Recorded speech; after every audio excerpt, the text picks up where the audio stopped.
আমাৰ অসম সাহিত্য সভাৰ সন্মানীয় সভাপতি মহোদয় শ্ৰীযুত সূৰ্যকান্ত ডাঙৰীয়াক দেখিছোঁ অশেষ ধন্যবাদ সকলোলৈ শুভ সন্ধিয়া জনালো আৰু নমস্কাৰ কামৰূপং মোৰ পৌদি সুৰীয়া অসমীয়া ভাষা জগত সভালৈ যাব উজ্জ্বল সুজ্জ্বল কহিনুৰ পিন্ধি হাঁহি জ্যোতিৰূপা হ'ব এয়া আছিল জ্যোতিপ্ৰসাদ আগৰৱালাদেৱ তেখেতৰ এই সুন্দৰ কবিতাটিৰে আজিৰ এই গ্ৰন্থ উন্মোচনী অনুষ্ঠানটি আৰু আমি আগুৱাই লৈ যাব বিচাৰিছোঁ আৰু এনেদৰে শুভাৰম্ভ কৰিব বিচাৰিছোঁ আমাৰ মাজত অসমৰ বহুতো বিশিষ্ট লোক আহি উপস্থিত হৈছে মই শ্ৰীযুতা অনুৰাধা শৰ্মা বাইদেউ দেখিছোঁ শৰ্মা পূজাৰী বাইদেউ দেখিছোঁ ধন্যবাদ মই মিতালী শৰ্মা আজি আমাৰ সভাৰ আপোনালোক সকলোলৈ মই জয় জয়তে আপোনালোক সকলোলৈ মোৰ আন্তৰিক শ্ৰদ্ধা জ্ঞাপন কৰিছোঁ আৰু সাদৰ সম্ভাষণ জনাই আজি এই গ্ৰন্থ উন্মোচনী অনুষ্ঠানটি আৰম্ভ কৰিব লৈছোঁ আজি আমাৰ সভাখনিৰ উদ্দেশ্য আছে দুখন গ্ৰন্থ উন্মোচন কৰা হ'ব আৰু সাহিত্য আৰু প্ৰযুক্তিৰ যিহেতু আমাৰ এই অনুষ্ঠানটিত আজি সাহিত্যৰ ক্ষেত্ৰখনত অনবদ্য অৱদান আগবঢ়াই থকা বিশিষ্ট ব্যক্তিসকল আহিছে আৰু প্ৰযুক্তিৰ ক্ষেত্ৰত অনবদ্য অৱদান আগবঢ়াই থকা বিশিষ্ট ব্যক্তিসকল আমাৰ মাজত আহিছে এয়া এক মিলনস্থলী সাহিত্য আৰু প্ৰযুক্তিৰ এটি সুন্দৰ মিলনস্থলী গতিকে আজিৰ এই অনুষ্ঠানত গ্ৰন্থ উন্মোচনীৰ লগতে সাহিত্য আৰু প্ৰযুক্তিৰ ওপৰত এটি আলোচনা হ'ব আশা কৰিছোঁ আপোনালোক সকলোৱে এই অনুষ্ঠানটোত অংশগ্ৰহণ কৰি আমাৰ সকলোকে কৃতাৰ্থ কৰিব আজিৰ এই অনুষ্ঠানত আমি জানিব পাৰিছোঁ টিটিপুৰাই কৈছে যে বিভিন্ন ঠাইৰ পৰা IIT আৰু বিভিন্ন উচ্চ শিক্ষা অনুষ্ঠানসমূহৰ পৰা অধ্যাপক আৰু অধ্যাপিকাসকল উপস্থিত থকাৰ কথা নিশ্চয় আহিছে মই doctor IIT doctor Shakuntala Mahanta বাইদেউক দেখিছিলোঁ এবাৰ নিশ্চয় আছে তেওঁ তেনেহ'লে আজি আমাৰ এই অনুষ্ঠানত সকলোখিনি বিশিষ্ট ব্যক্তি গোট খাইছেহি আমি টিটিপ বৰুৱা হয় ধন্যবাদ আজি এই বিষয়বস্তুটো যিটো থিম বুলি কোৱা হৈছে বিষয়বস্তুটো হ'ল আমাৰ অসমীয়া ভাষা সাহিত্য আৰু প্ৰযুক্তি ইয়াত আমি তিনিটা বিন্দুত আলোচনা কৰিম প্ৰথম বিন্দুটো এনেধৰণৰ যে অসমীয়া সাহিত্যত প্ৰযুক্তিৰ প্ৰভাৱ কি বৰ্তমান প্ৰভাৱ কি দ্বিতীয়টো বিন্দুটো হ'ব যে আমাৰ সাহিত্য সমাজৰ যিখিনি ব্যক্তি আছে বা সাহিত্য সমাজৰ লগত জড়িত যিখিনি মানুহ আছে তেওঁলোকে সাহিত্যত প্ৰযুক্তিৰ কি প্ৰয়োজনীয়তা বা কেনেধৰণৰ সমস্যাৰ লগত যুঁজি আছে সেইটো বিষয়ে অলপ আলোচনা কৰিম তৃতীয়টো বিন্দু হ'ব এনেধৰণৰ যে প্ৰযুক্তিৰ যিখিনি বিশিষ্ট ব্যক্তি আছে এই সাহিত্যিক বা সাহিত্য জগতৰ লগত জড়িত মানুহখিনিৰ ব্যক্তিসকলৰ যিখিনি কথা শুনিব সমস্যা শুনিব তাৰে কিবা সমাধান দিব পাৰে নেকি বা নতুনত্ব কিবা দিব পাৰে নেকি যাৰ দ্বাৰা অসমীয়া সাহিত্যই এটা অতিৰিক্ত সুবিধা পাব আৰু জগত সভালৈ যাব প্ৰথম বিন্দুটোৰ ওপৰত আমাৰ লগত আছে ভাস্কৰ লহকৰদেৱ তেখেত তেজপুৰৰ তেখেতে এই প্ৰথম বিন্দুটোৰ ওপৰত অলপ আমাক আভাস দিব ভাস্কৰ লহকৰৰ দেউতাক স্বৰ্গীয় বদন চন্দ্ৰ লহকৰ তেখেতে তেজপুৰৰ তাহানিতেই ছপাশালৰ প্ৰযুক্তিৰে অসমীয়া সাহিত্যক বৰঙণি আগবঢ়াই আহিছে আৰু তাহানিতে বিষ্ণুৰাভাৰ দেৱৰ উপদেশত বা তেওঁৰ ছাজেশ্যনত তেখেতে এখন নিউজ পেপাৰো আৰম্ভ কৰিছিল আৰু তেখেতৰে সুযোগ্য সন্তান ভাস্কৰ লহকৰে আজি সময় উপযোগী কৰি এটা পডকাষ্ট চলাই আছে আৰু সেই ধৰণে অসমীয়া সাহিত্যত বৰঙণি দি আছে গতিকে মই অলপ ইয়াৰ বিষয়ে ভাস্কৰ লহকৰক ক'বলৈ অনুৰোধ কৰিম আজিৰ সভাত উপস্থিত সকলোকে ত্ৰাত্ৰী এপ আৰু এই প্ৰাসংগিক পডকাষ্টৰ তৰফৰ পৰা এনে এটা সুযোগৰ বাবে ধন্যবাদ জনাইছোঁ সাহিত্যত প্ৰযুক্তিৰ প্ৰভাৱ প্ৰথমৰ পৰাই লেখত ল'বলগীয়া আৰু যেনেদৰে সাহিত্যৰ উন্নতিৰ বাবে প্ৰযুক্তিৰ প্ৰয়োজন, সেই একেদৰেই প্ৰযুক্তিৰ উন্নয়নৰ বাবেও সাহিত্যৰ প্ৰয়োজন। কাৰণ জ্ঞান হ'লেহে প্ৰযুক্তি বাঢ়িব আৰু জ্ঞান সাহিত্যৰ পৰাই লাভ কৰিব পৰা যায়। আমি যদি আমাৰ অসমৰ প্ৰেক্ষাপটত চাওঁ যে তাহানিৰ যুগত যেতিয়া হয়তো আজি যি আমি প্ৰযুক্তি বুলি কওঁ যন্ত্ৰপাতি, সেইসমূহ নথকা অৱস্থাতো গুৰুজনা শ্ৰীমন্ত শংকৰদেৱে তেখেতে যি পাখি কলম আৰু সাঁচি পাতত সাহিত্য ৰচনা কৰিছিল, মই ভাবোঁ সেয়াও এটা প্ৰযুক্তিৰ আৱিৰ্ভাৱ আছিল। তেওঁ এটা নতুন প্ৰযুক্তি ব্যৱহাৰ কৰি সাহিত্য ৰচনা কৰিছিল। তাৰ পিছৰ সময়ত ছপাশাল, যিটো ছপা আখৰত সাহিত্য চৰ্চা, জন গুটেনবাৰ্গে 1454 চনতে এখন 42 শাৰীৰ বাইবেল এখন হাতে ছপা কৰিব পৰা এটা হেণ্ডপ্ৰেছ মেচিনত ছপা কৰি উলিয়ায়। ইয়াৰ 359 বছৰৰ পাছত অসমৰ প্ৰথমখন গ্ৰন্থ, অসমীয়া গ্ৰন্থ এখন বাইবেল, যি নগাঁৱৰ কলিয়াবৰৰ প্ৰয়াত আত্মৰাম শৰ্মা তেখেতৰ অনুদিত এখন বাইবেল 1813 চনত ছপা কৰি উলিয়ায়, 359 বছৰ পিছত। ইয়াৰ পিছত 1840 চনত শিৱসাগৰত মিছন প্ৰেছ স্থাপিত হয় আৰু 1846 চনৰ পৰা অৰুণোদয় আলোচনীখনৰ প্ৰকাশ পায়। যদিও ছপাশাল অসমত তেতিয়াই দেখা দিলে, কিন্তু বহুত কাললৈ দেখা গ'ল যে ভাল প্ৰযুক্তিৰ অভাৱত বা দামৰ বাবে কলিকতাৰ ছপাশালবিলাকে অসমৰ এই কিতাপবিলাক প্ৰকাশ কৰি আছিল। সেইদৰে বিশ্বৰ প্ৰথমখন বাতৰি কাকত 1605 চনতেই আৰম্ভ হৈছিল। ইয়াৰ বিপৰীতে আমি অসমত ইয়াৰ 330 বছৰ পিছত 1935 চনত চাহ উদ্যোগৰ আগৰণুৱা শিৱপ্ৰসাদ বৰুৱা ডাঙৰীয়াৰ প্ৰচেষ্টাত আৰু প্ৰয়াত নীলমণি ফুকন ডাঙৰীয়াৰ সম্পাদনাত দৈনিক বাতৰি নামৰ এখন কাকত প্ৰকাশ পায়। সেয়া 330 বছৰ পিছত। বিশ্বৰ প্ৰথমটো ৰেডিঅ' ষ্টেচন স্থাপিত হৈছিল 1906 চনত। ইয়াৰ বিপৰীতে ইয়াৰ 42 বছৰ পিছত 1948 চনত প্ৰথমটো শ্বিলঙত অসমীয়া ভাষাৰে কাৰ্যক্ৰম থকা ৰেডিঅ' ষ্টেচন হয় আৰু গুৱাহাটীত 1953 চনত স্থাপিত হয়। লুমিয়েৰ ব্ৰাদাৰ্ছে প্ৰথমখন চিনেমা পেৰিছত মুভিং পিকচাৰ্ছ দেখুৱাইছিল 1895 চনত এটা প্ৰেক্ষাগৃহত দৰ্শকৰ আগত। ইয়াৰ বিপৰীতে নিজৰ একক প্ৰচেষ্টাৰে জ্যোতিপ্ৰসাদ আগৰৱালাদেৱে 1935 চনত জয়মতী চিনেমাখন আমাৰ প্ৰথম অসমীয়া ছবি হিচাপে আমালৈ আগবঢ়াই দিয়ে। একেদৰে টেলিভিছন 1928 চনতেই বিশ্বৰ প্ৰথমটো চেণ্টাৰ স্থাপিত হৈছিল আৰু ইয়াৰ বিপৰীতে গুৱাহাটী দূৰদৰ্শন কেন্দ্ৰ 1985 চনতহে স্থাপিত হৈছিল। গতিকে দেখা গৈছে যে প্ৰথম কাগজত ছপাশাল বা বাতৰি কাকতৰ সময়ত 300 বছৰৰো অধিক কাল লাগিছিল সেই প্ৰযুক্তি আমাৰ মাজলৈ অহাত। পিছলৈ যি ৰেডিঅ', টেলিভিছন বা চিনেমা, এইবিলাক প্ৰায় 40-50 বছৰৰ ব্যৱধানত আমি পাইছোঁ। ইণ্টাৰনেটৰ আৰম্ভণি 1969 চনতে হৈছিল আৰু ই বুক 1971 চনতেই জন গুটেনবাৰ্গ প্ৰজেক্ট নামেৰে এটা প্ৰজেক্টৰে, যি প্ৰজেক্টত বিশ্বৰ যিবিলাক অতি মূল্যৱান গ্ৰন্থ, যিবিলাকৰ কপিৰাইট নাই, কপিৰাইট ফ্ৰী হৈছে, সেইবিলাকেৰে 1971 চনৰ পৰা এই জন গুটেনবাৰ্গ প্ৰজেক্টৰে ই বুক পঢ়া হৈছিল। আজি ইয়াৰ 53 বছৰৰ পিছত আমি প্ৰযুক্তিৰ প্ৰয়োজনীয়তা এই বিষয়ে আলোচনা কৰিবলৈ গৈ মই ভাবোঁ যে গুৰুজনা শ্ৰীমন্ত শংকৰদেৱ বা এই অৰুণোদয় আলোচনীত সাহিত্য চৰ্চা কৰা হেমচন্দ্ৰ বৰুৱাদেৱ, গুণাভিৰাম বৰুৱাদেৱ, তেখেতসকলৰ অভাৱ অনুভৱ হৈছে। লগতে জ্যোতিপ্ৰসাদ আগৰৱালাদেৱৰ দৰে তেনে ব্যৱস্থাৰো অভাৱ যেন লাগিছে। এতিয়া বিশ্বত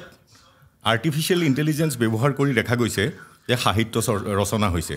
মানে যেতিয়া আপুনি মনত ক'ব লগা গল্প বা উপন্যাসখনৰ আপুনি তাক কি ক্ৰাইটেৰিয়া আছে আপুনি তাক দি দিয়ে,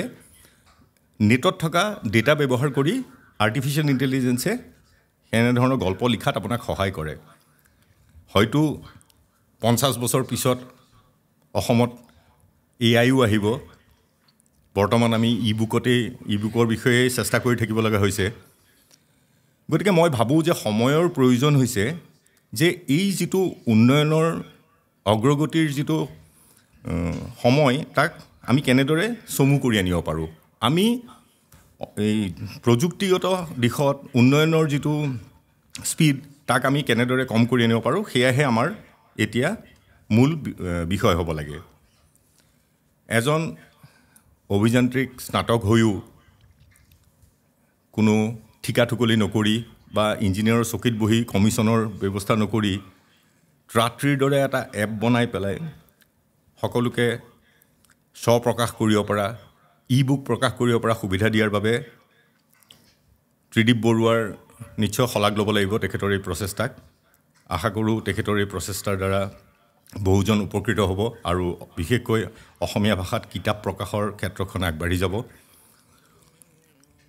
বিশেষকৈ দেখা যায় যে বহুতে মনৰ নিজৰ সুন্দৰ সৃষ্টিৰে কিছু গীতৰ সৃষ্টি কৰে সেই গীতবোৰ গাই পেলাই বহুজন গায়ক জনপ্ৰিয় হয় গায়ক গায়িকা জনপ্ৰিয় হৈ পৰে আৰু বহু ক্ষেত্ৰত দেখা যায় যে লেখকসকলে সুন্দৰ সুন্দৰ তেওঁলোকৰ মনত চৰিত্ৰ গঢ়ি কিছুমান কাহিনী লিখে আৰু সেই কাহিনীত ভাও দি অভিনয় কৰি নায়ক নায়িকাসকল তেওঁলোকো একোজন ছ'চিয়েল আইকন হৈ পৰে কিন্তু এই লেখক লেখিকাসকল প্ৰায় অদৃশ্য এই যিটো প্ৰাসংগিক পডকাষ্ট তাৰ প্ৰথম প্ৰয়াসেই হৈছে যে এই অদৃশ্য হৈ থকা ব্যক্তিসকলক অসমৰ ভাষা সাহিত্য সংস্কৃতিত অৰিহণা যোগাই অহাসকলক যাতে উলিয়াই আনিব পাৰি তেওঁলোকক এনে মঞ্চ দি পেলাই যাতে পৰিচয় আগবঢ়াব পাৰি তাৰ বাবেই আমাৰ এসময়ত তেজপুৰত মোৰ প্ৰয়াত পিতৃ স্বৰ্গীয় বদন চন্দ্ৰ লহকৰ ডাঙৰীয়া সত্যৰঞ্জন কলিতাদেৱ তেওঁলোকৰ যি প্ৰচেষ্টা আছিল প্ৰাসংগিক এখন আলোচনী আছিল তেজপুৰত সেইবাবেই সেই প্ৰাসংগিক নামেৰে এই পডকাষ্টটো আৰম্ভ কৰিছোঁ আৰু আজি 3 বছৰে যিমান পাৰিছোঁ চেষ্টা কৰিছোঁ আৰু সকলোৰে পৰা ইয়াৰ বাবে ট্ৰাট্ৰি এপৰ এই ই-বুক অডিঅ' বুক আদিৰ আগবঢ়াই নিয়াত বা এই প্ৰাসংগিকৰ বাবে সকলোৰে আশীৰ্বাদ কামনা কৰিছোঁ শেষত আশা কৰিছোঁ যে আজিৰ যিটো বিষয় সেই বিষয়ৰ আলোচনাই অসমীয়া ভাষা সাহিত্যক আগুৱাই নিয়াৰ বাবে নতুন নতুন চিন্তাৰ খোৰাক জগাব ইয়াকে কৈ মোৰ মন্তব্য মই সামৰণি ধন্যবাদ শ্ৰীযুত ভাস্কৰ লহকৰ ডাঙৰীয়া আপোনাৰ মন্তব্যই আমাক আপ্লুত কৰিলে আৰু বহুখিনি কথা আমি জানিব পাৰিলোঁ এতিয়া আমি আগবাঢ়িছোঁ আমাৰ মাজত দুখন গ্ৰন্থ উন্মোচনী সভালৈ আমি আগবাঢ়িছোঁ দুখন গ্ৰন্থ আমাৰ মাজত আজি উন্মোচন হ'ব সেই গ্ৰন্থখন হৈছে গ্ৰন্থখনিৰ লেখক হৈছে ডক্টৰ ধ্ৰুৱ কুমাৰ ভট্টাচাৰ্য তেখেত হৈছে তেজপুৰৰ কেন্দ্ৰীয় বিশ্ববিদ্যালয়ৰ কম্পিউটাৰ এণ্ড ছায়েন্স ইঞ্জিনিয়াৰিং বিভাগৰ এগৰাকী জ্যেষ্ঠ অধ্যাপক তেখেতে VC আৰু VCৰ আসনৰ দায়িত্ব লৈছিল বৰ্তমান তেখেত তেজপুৰ কেন্দ্ৰীয় বিশ্ববিদ্যালয়ৰ কৰ্মৰত হৈ আছে আৰু অধ্যাপনা কৰি আছে তেখেতৰ এই গ্ৰন্থখনি আমি উন্মোচন কৰিবলৈ আমি সাদৰেৰে নিমন্ত্ৰণ জনাই আনিছিলোঁ আমাৰ অসম সাহিত্য সভাৰ সন্মানীয় সভাপতি মহোদয় ডক্টৰ শ্ৰীযুত সূৰ্যকান্ত হাজৰিকা ডাঙৰীয়া আমি তেখেতক সাদৰেৰে আমন্ত্ৰণ জনাই আনিছিলোঁ এই গ্ৰন্থখনি উন্মোচন কৰিবলৈ তেখেত এগৰাকী সাহিত্যিকেই নহয় তেখেত সাংবাদিক গীতিকাৰ কবি চলচ্চিত্ৰ নিৰ্মাতা আৰু তেখেতে প্ৰায় 100ৰো অধিক গ্ৰন্থ লিখি আমাৰ অসমীয়া সাহিত্যৰ ভঁৰাল চহকী কৰি থৈ গৈছে বৰ্তমান অসম সাহিত্য সভাৰ পদত থাকি অসম সাহিত্যৰ ক্ষেত্ৰখনলৈ তেখেতে অনবদ্য অৱদান আগবঢ়াই এটি নতুন যুগৰ সূচনা কৰিব বিচাৰিছে তেখেতৰ হাতত লোৱা কামবোৰ সোনকালে হৈ উঠক এই কামনা কৰি মই শ্ৰদ্ধা দাদাক মই গ্ৰন্থখনি উন্মোচন কৰিবৰ কাৰণে অনুৰোধ জনালোঁ এইখন হৈছে ডক্টৰ ধ্ৰুৱ কুমাৰ ভট্টাচাৰ্যৰ গ্ৰন্থখনিৰ নাম খ্ৰীষ্টফাৰ এই গ্ৰন্থখনি উন্মোচন কৰিছে আমাৰ সকলোৰে শ্ৰদ্ধাৰ সন্মানীয় শ্ৰী ডক্টৰ শ্ৰী সূৰ্যকান্ত হাজৰিকা দেৱে। হয়, নমস্কাৰ। গ্ৰন্থ উন্মোচনীৰ যিটো ধাৰা, আজিৰ এই ধাৰাটোত মই আচলতে এনেধৰণে আগতে গ্ৰন্থ উন্মোচনী কৰি পোৱা নাছিলোঁ, গতিকে আজি মোৰ কাৰণে এটা প্ৰথম অভিজ্ঞতা। যেই নহওক, অতি আনন্দ লাগিছে যে আজি ডক্টৰ ধ্ৰুৱ কুমাৰ ভট্টাচাৰ্যদেৱে লিখা খ্ৰীষ্টফাৰ নামৰ এই গ্ৰন্থখন আজি এনেধৰণে উন্মোচন কৰিবৰ কাৰণে আমাক নিমন্ত্ৰণ কৰাত আমি উদ্যোক্তাবৃন্দক আন্তৰিক কৃতজ্ঞতা প্ৰকাশ কৰিছোঁ আৰু লেখকলৈ আন্তৰিক অভিনন্দন জ্ঞাপন কৰি আজিৰ এই খ্ৰীষ্টফাৰ নামৰ গ্ৰন্থখনৰ শুভ উন্মোচন কৰা হ'ল বুলি মই ঘোষণা কৰিছোঁ। ইতিমধ্যে এই গ্ৰন্থখনৰ বিষয়ে গ্ৰন্থখনত লেখকৰ টোকাত গোটেইখিনি সন্নিৱিষ্ট হৈছে আৰু মই এটা কথা নিশ্চিত যে এই গ্ৰন্থখন যেতিয়া পঢ়ুৱৈ সমাজৰ হাতত পৰিবগৈ তেতিয়া এই গ্ৰন্থখনৰ বিষয়ে সুন্দৰভাৱে জনাৰ ক্ষেত্ৰত পঢ়ুৱৈ সমাজ উপকৃত হ'ব। মই আৰু এটা কথা বিশ্বাস কৰিছোঁ যে লিখক ডক্টৰ ভট্টাচাৰ্য তেখেতৰ যি কৰ্ম অভিজ্ঞতা আৰু অধ্যয়নৰ অভিজ্ঞতা, এই দুই অভিজ্ঞতাৰ মাজেদি যি সৃষ্টি এই গ্ৰন্থখনৰ মাজেদি উদ্ভাসিত হৈছে, এই সৃষ্টিসমূহ পঢ়ুৱৈ সমাজৰ কাৰণে যথেষ্ট জানিবৰ কাৰণে ব্যগ্ৰ থাকিব আৰু ইয়াত থকা তথ্যসমূহ বা সমলসমূহৰ যোগেদি পঢ়ুৱৈ সমাজে বিভিন্ন ক্ষেত্ৰত তেওঁলোকৰ ভৱিষ্যতৰ দিনসমূহত কামত লগাব পৰাকৈ উপকৃত হ'ব পাৰিব। গতিকে মই পুনৰবাৰ লেখকক আন্তৰিকভাৱে অভিনন্দন জনাই আজিৰ এই গ্ৰন্থখনৰ শুভ উন্মোচন কৰা হ'ল বুলি পুনৰ দোহাৰি আজিৰ এই শুভকামনা প্ৰদান কৰিলোঁ। ধন্যবাদ। হয়, আপোনালৈ অশেষ ধন্যবাদ জ্ঞাপন কৰিলোঁ আৰু আপোনাৰ ইমান বহুমূলীয়া সময়খিনি আমাক দিয়াৰ বাবে আমি আপোনাক ধন্যবাদ জ্ঞাপন কৰিলোঁ। গ্ৰন্থখনি ই বুক হিচাপে তাত্ৰী এপৰ দ্বাৰা এই গ্ৰন্থখনি নিৰ্মাণ কৰা হৈছিল। গ্ৰন্থখনিৰ নাম খ্ৰীষ্টফাৰ। আমি গ্ৰন্থকাৰ লেখক ডক্টৰ ধ্ৰুৱ কুমাৰ ভট্টাচাৰ্যক দুআষাৰ ক'বলৈ অনুৰোধ জনালোঁ। ধন্যবাদ। প্ৰথমেই মই শ্ৰীযুত সূৰ্যকান্ত হাজৰিকাদেৱক মোৰ শ্ৰদ্ধা জনালোঁ। তেখেতৰ মূল্যৱান সময়ৰ পৰা কিছু ৰাহি কৰি মোৰ কিতাপখন উন্মোচন কৰি দিয়াৰ বাবে অশেষ ধন্যবাদ থাকিল। ইয়াৰ পিছতে মই তাত্ৰী এপৰ অধিকাৰী শ্ৰীযুত ত্ৰিদীপ বৰুৱা আৰু ইয়াত উপস্থিত ভাস্কৰ লহকৰকে ধৰি সকলোৱে এইখিনি সুবিধা প্ৰদান কৰাৰ বাবে মই তেখেতসকলক ধন্যবাদ জনালোঁ। এতিয়া আহোঁ কিতাপখনৰ মূল কথালৈ। এয়া এক ভ্ৰমণ কাহিনী যদিও ইয়াৰ মাজেদি মই এটা বাৰ্তা প্ৰেৰণ কৰিব বিচাৰিছোঁ যে খ্ৰীষ্টফাৰ যিজন এজন আমেৰিকান যুৱক, তেখেতে যিখিনি কষ্ট কৰি এজন নিম্ন মধ্যবিত্ত পৰিয়ালৰ পৰা তেখেতৰ দেউতাক তেওঁৰ পৰা আঁতৰি যোৱাৰ পিছত তেওঁ যিখিনি কষ্ট কৰি শিক্ষা অৰ্জন কৰি মাজতে আকৌ মিলিটাৰী ছাৰ্ভিচত জইন কৰি তেওঁ দেশৰ সেৱা কৰি পুনৰ ঘূৰি আহি শিক্ষাত ব্ৰতী হৈ এজন পাইলট হোৱাৰ তেখেতৰ যিটো সপোন, আৰু সেই সপোন ধনৰ অভাৱত তেখেতে পূৰণ কৰিব নোৱাৰিলে, কিন্তু তথাপিতো তেখেতে দেশৰ বাবে যিখিনি তেখেতৰ দিবলগীয়া সেইখিনি তেখেতে দিবলৈ অতি আগ্ৰহী। আৰু ইয়াৰ লগতে তেখেতৰ ভালপোৱা, তেখেতৰ প্ৰেম, আমাৰ শিৱসাগৰৰ জকাইচুকত যি প্ৰেম দেখা পাওঁ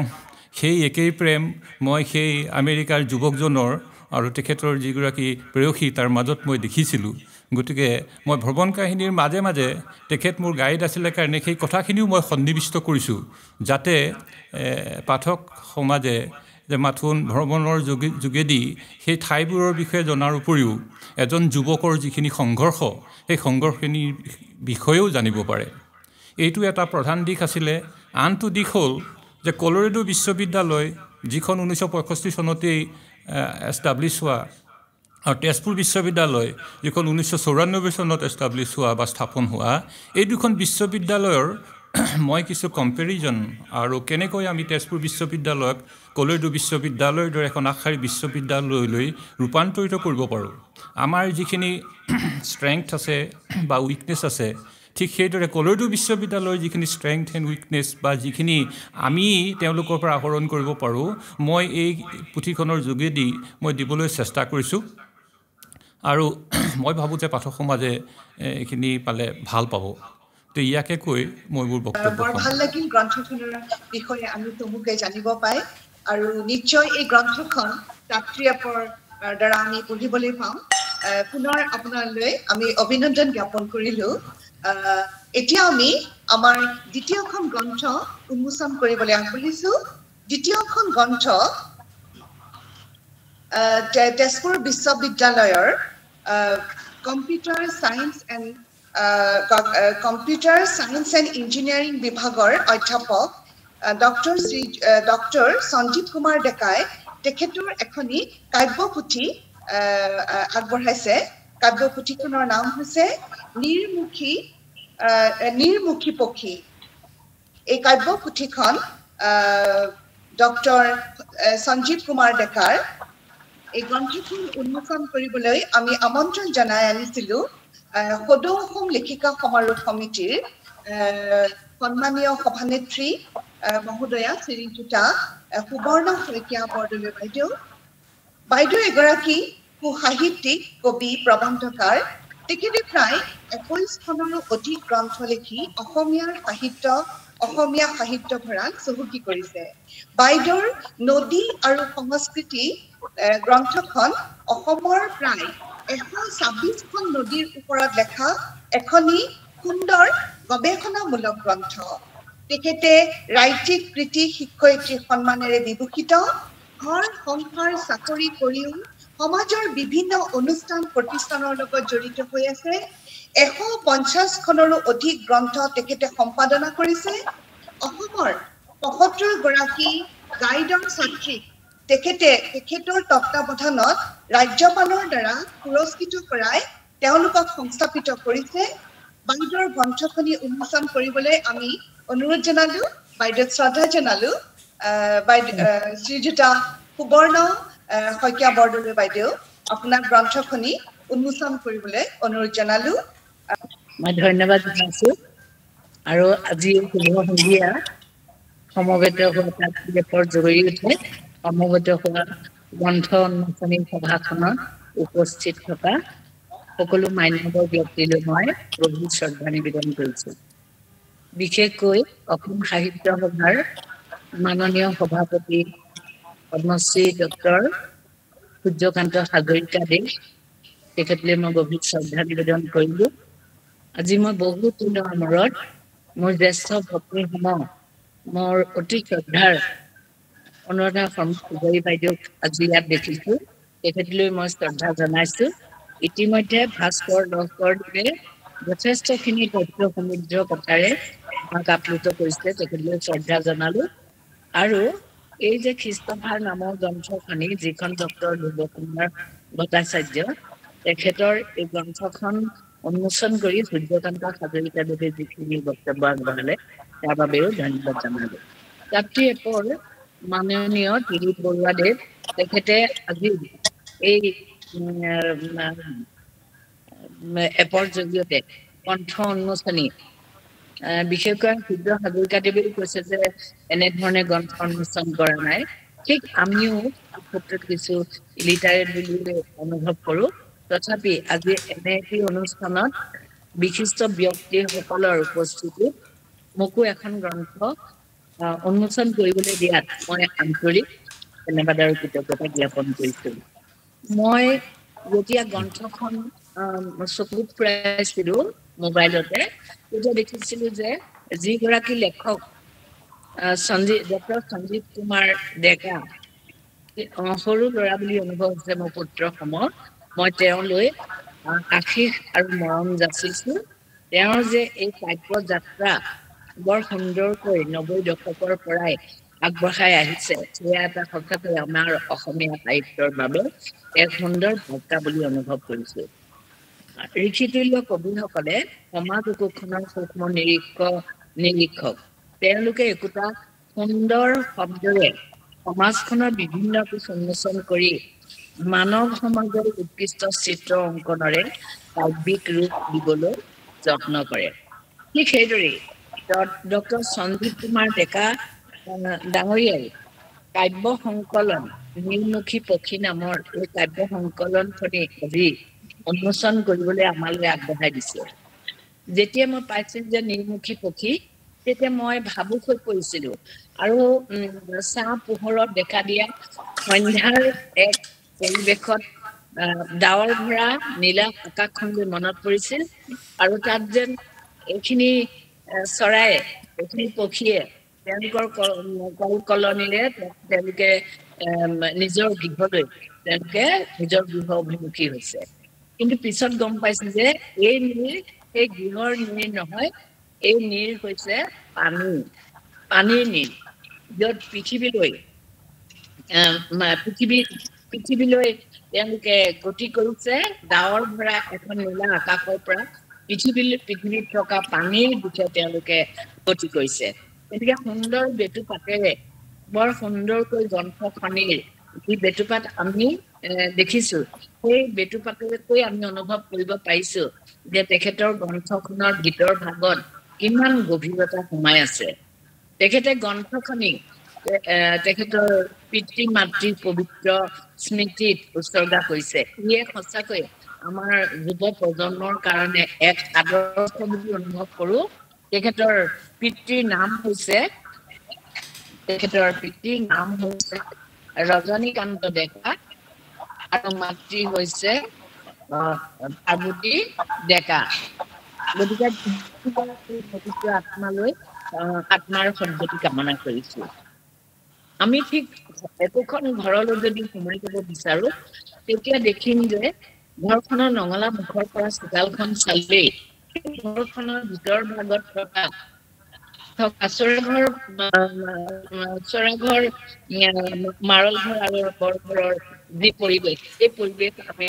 গভীৰভাৱে অনুভৱ কৰিব পাৰো। ঠিক তেনেকুৱাকৈয়ে তেখেতৰ যি বেটুপাত, গ্ৰন্থৰ যি বেটুপাত, সেই বেটুপাতৰ পৰাই অনুভৱ কৰিছো যে তেখেতৰ যিখিনি কবিতা, সেই কবিতাখিনি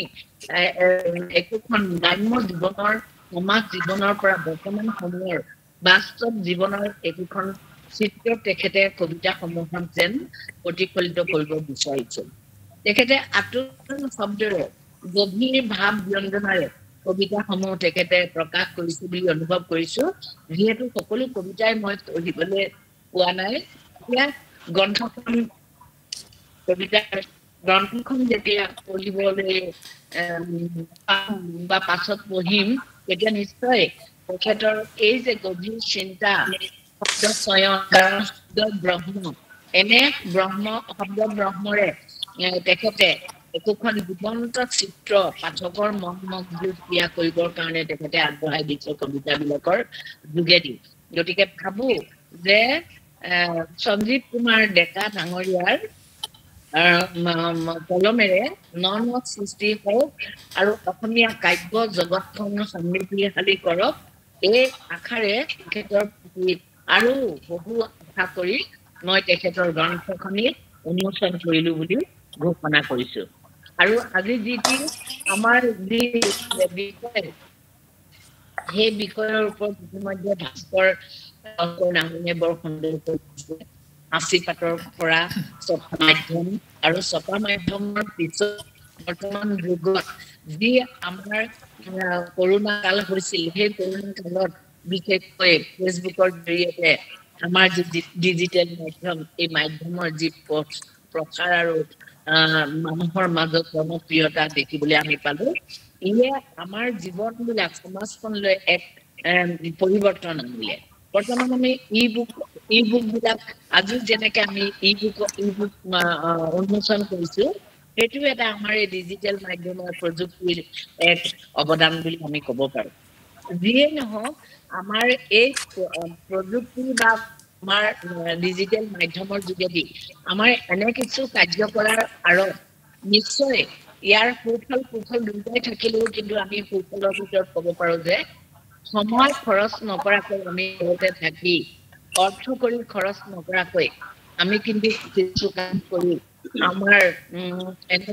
এনে কামবিলাকৰ যোগেদি সমাজখনলৈ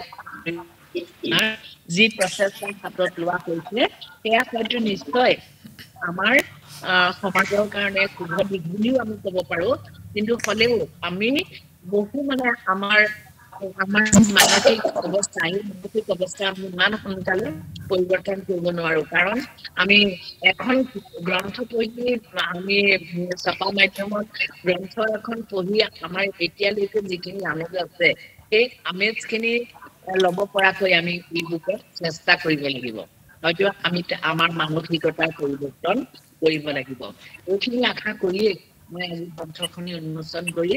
বিশিষ্ট ব্যক্তিসকলক লগ পাই মই আনন্দিত হৈছোঁ আৰু এইখিনি কথাৰে মোৰ বক্তব্য সামৰণি মাৰিছোঁ ধন্যবাদ আমি কবিৰ পৰা দুআষাৰ শুনিব খুজিছিলোঁ কিতাপখনৰ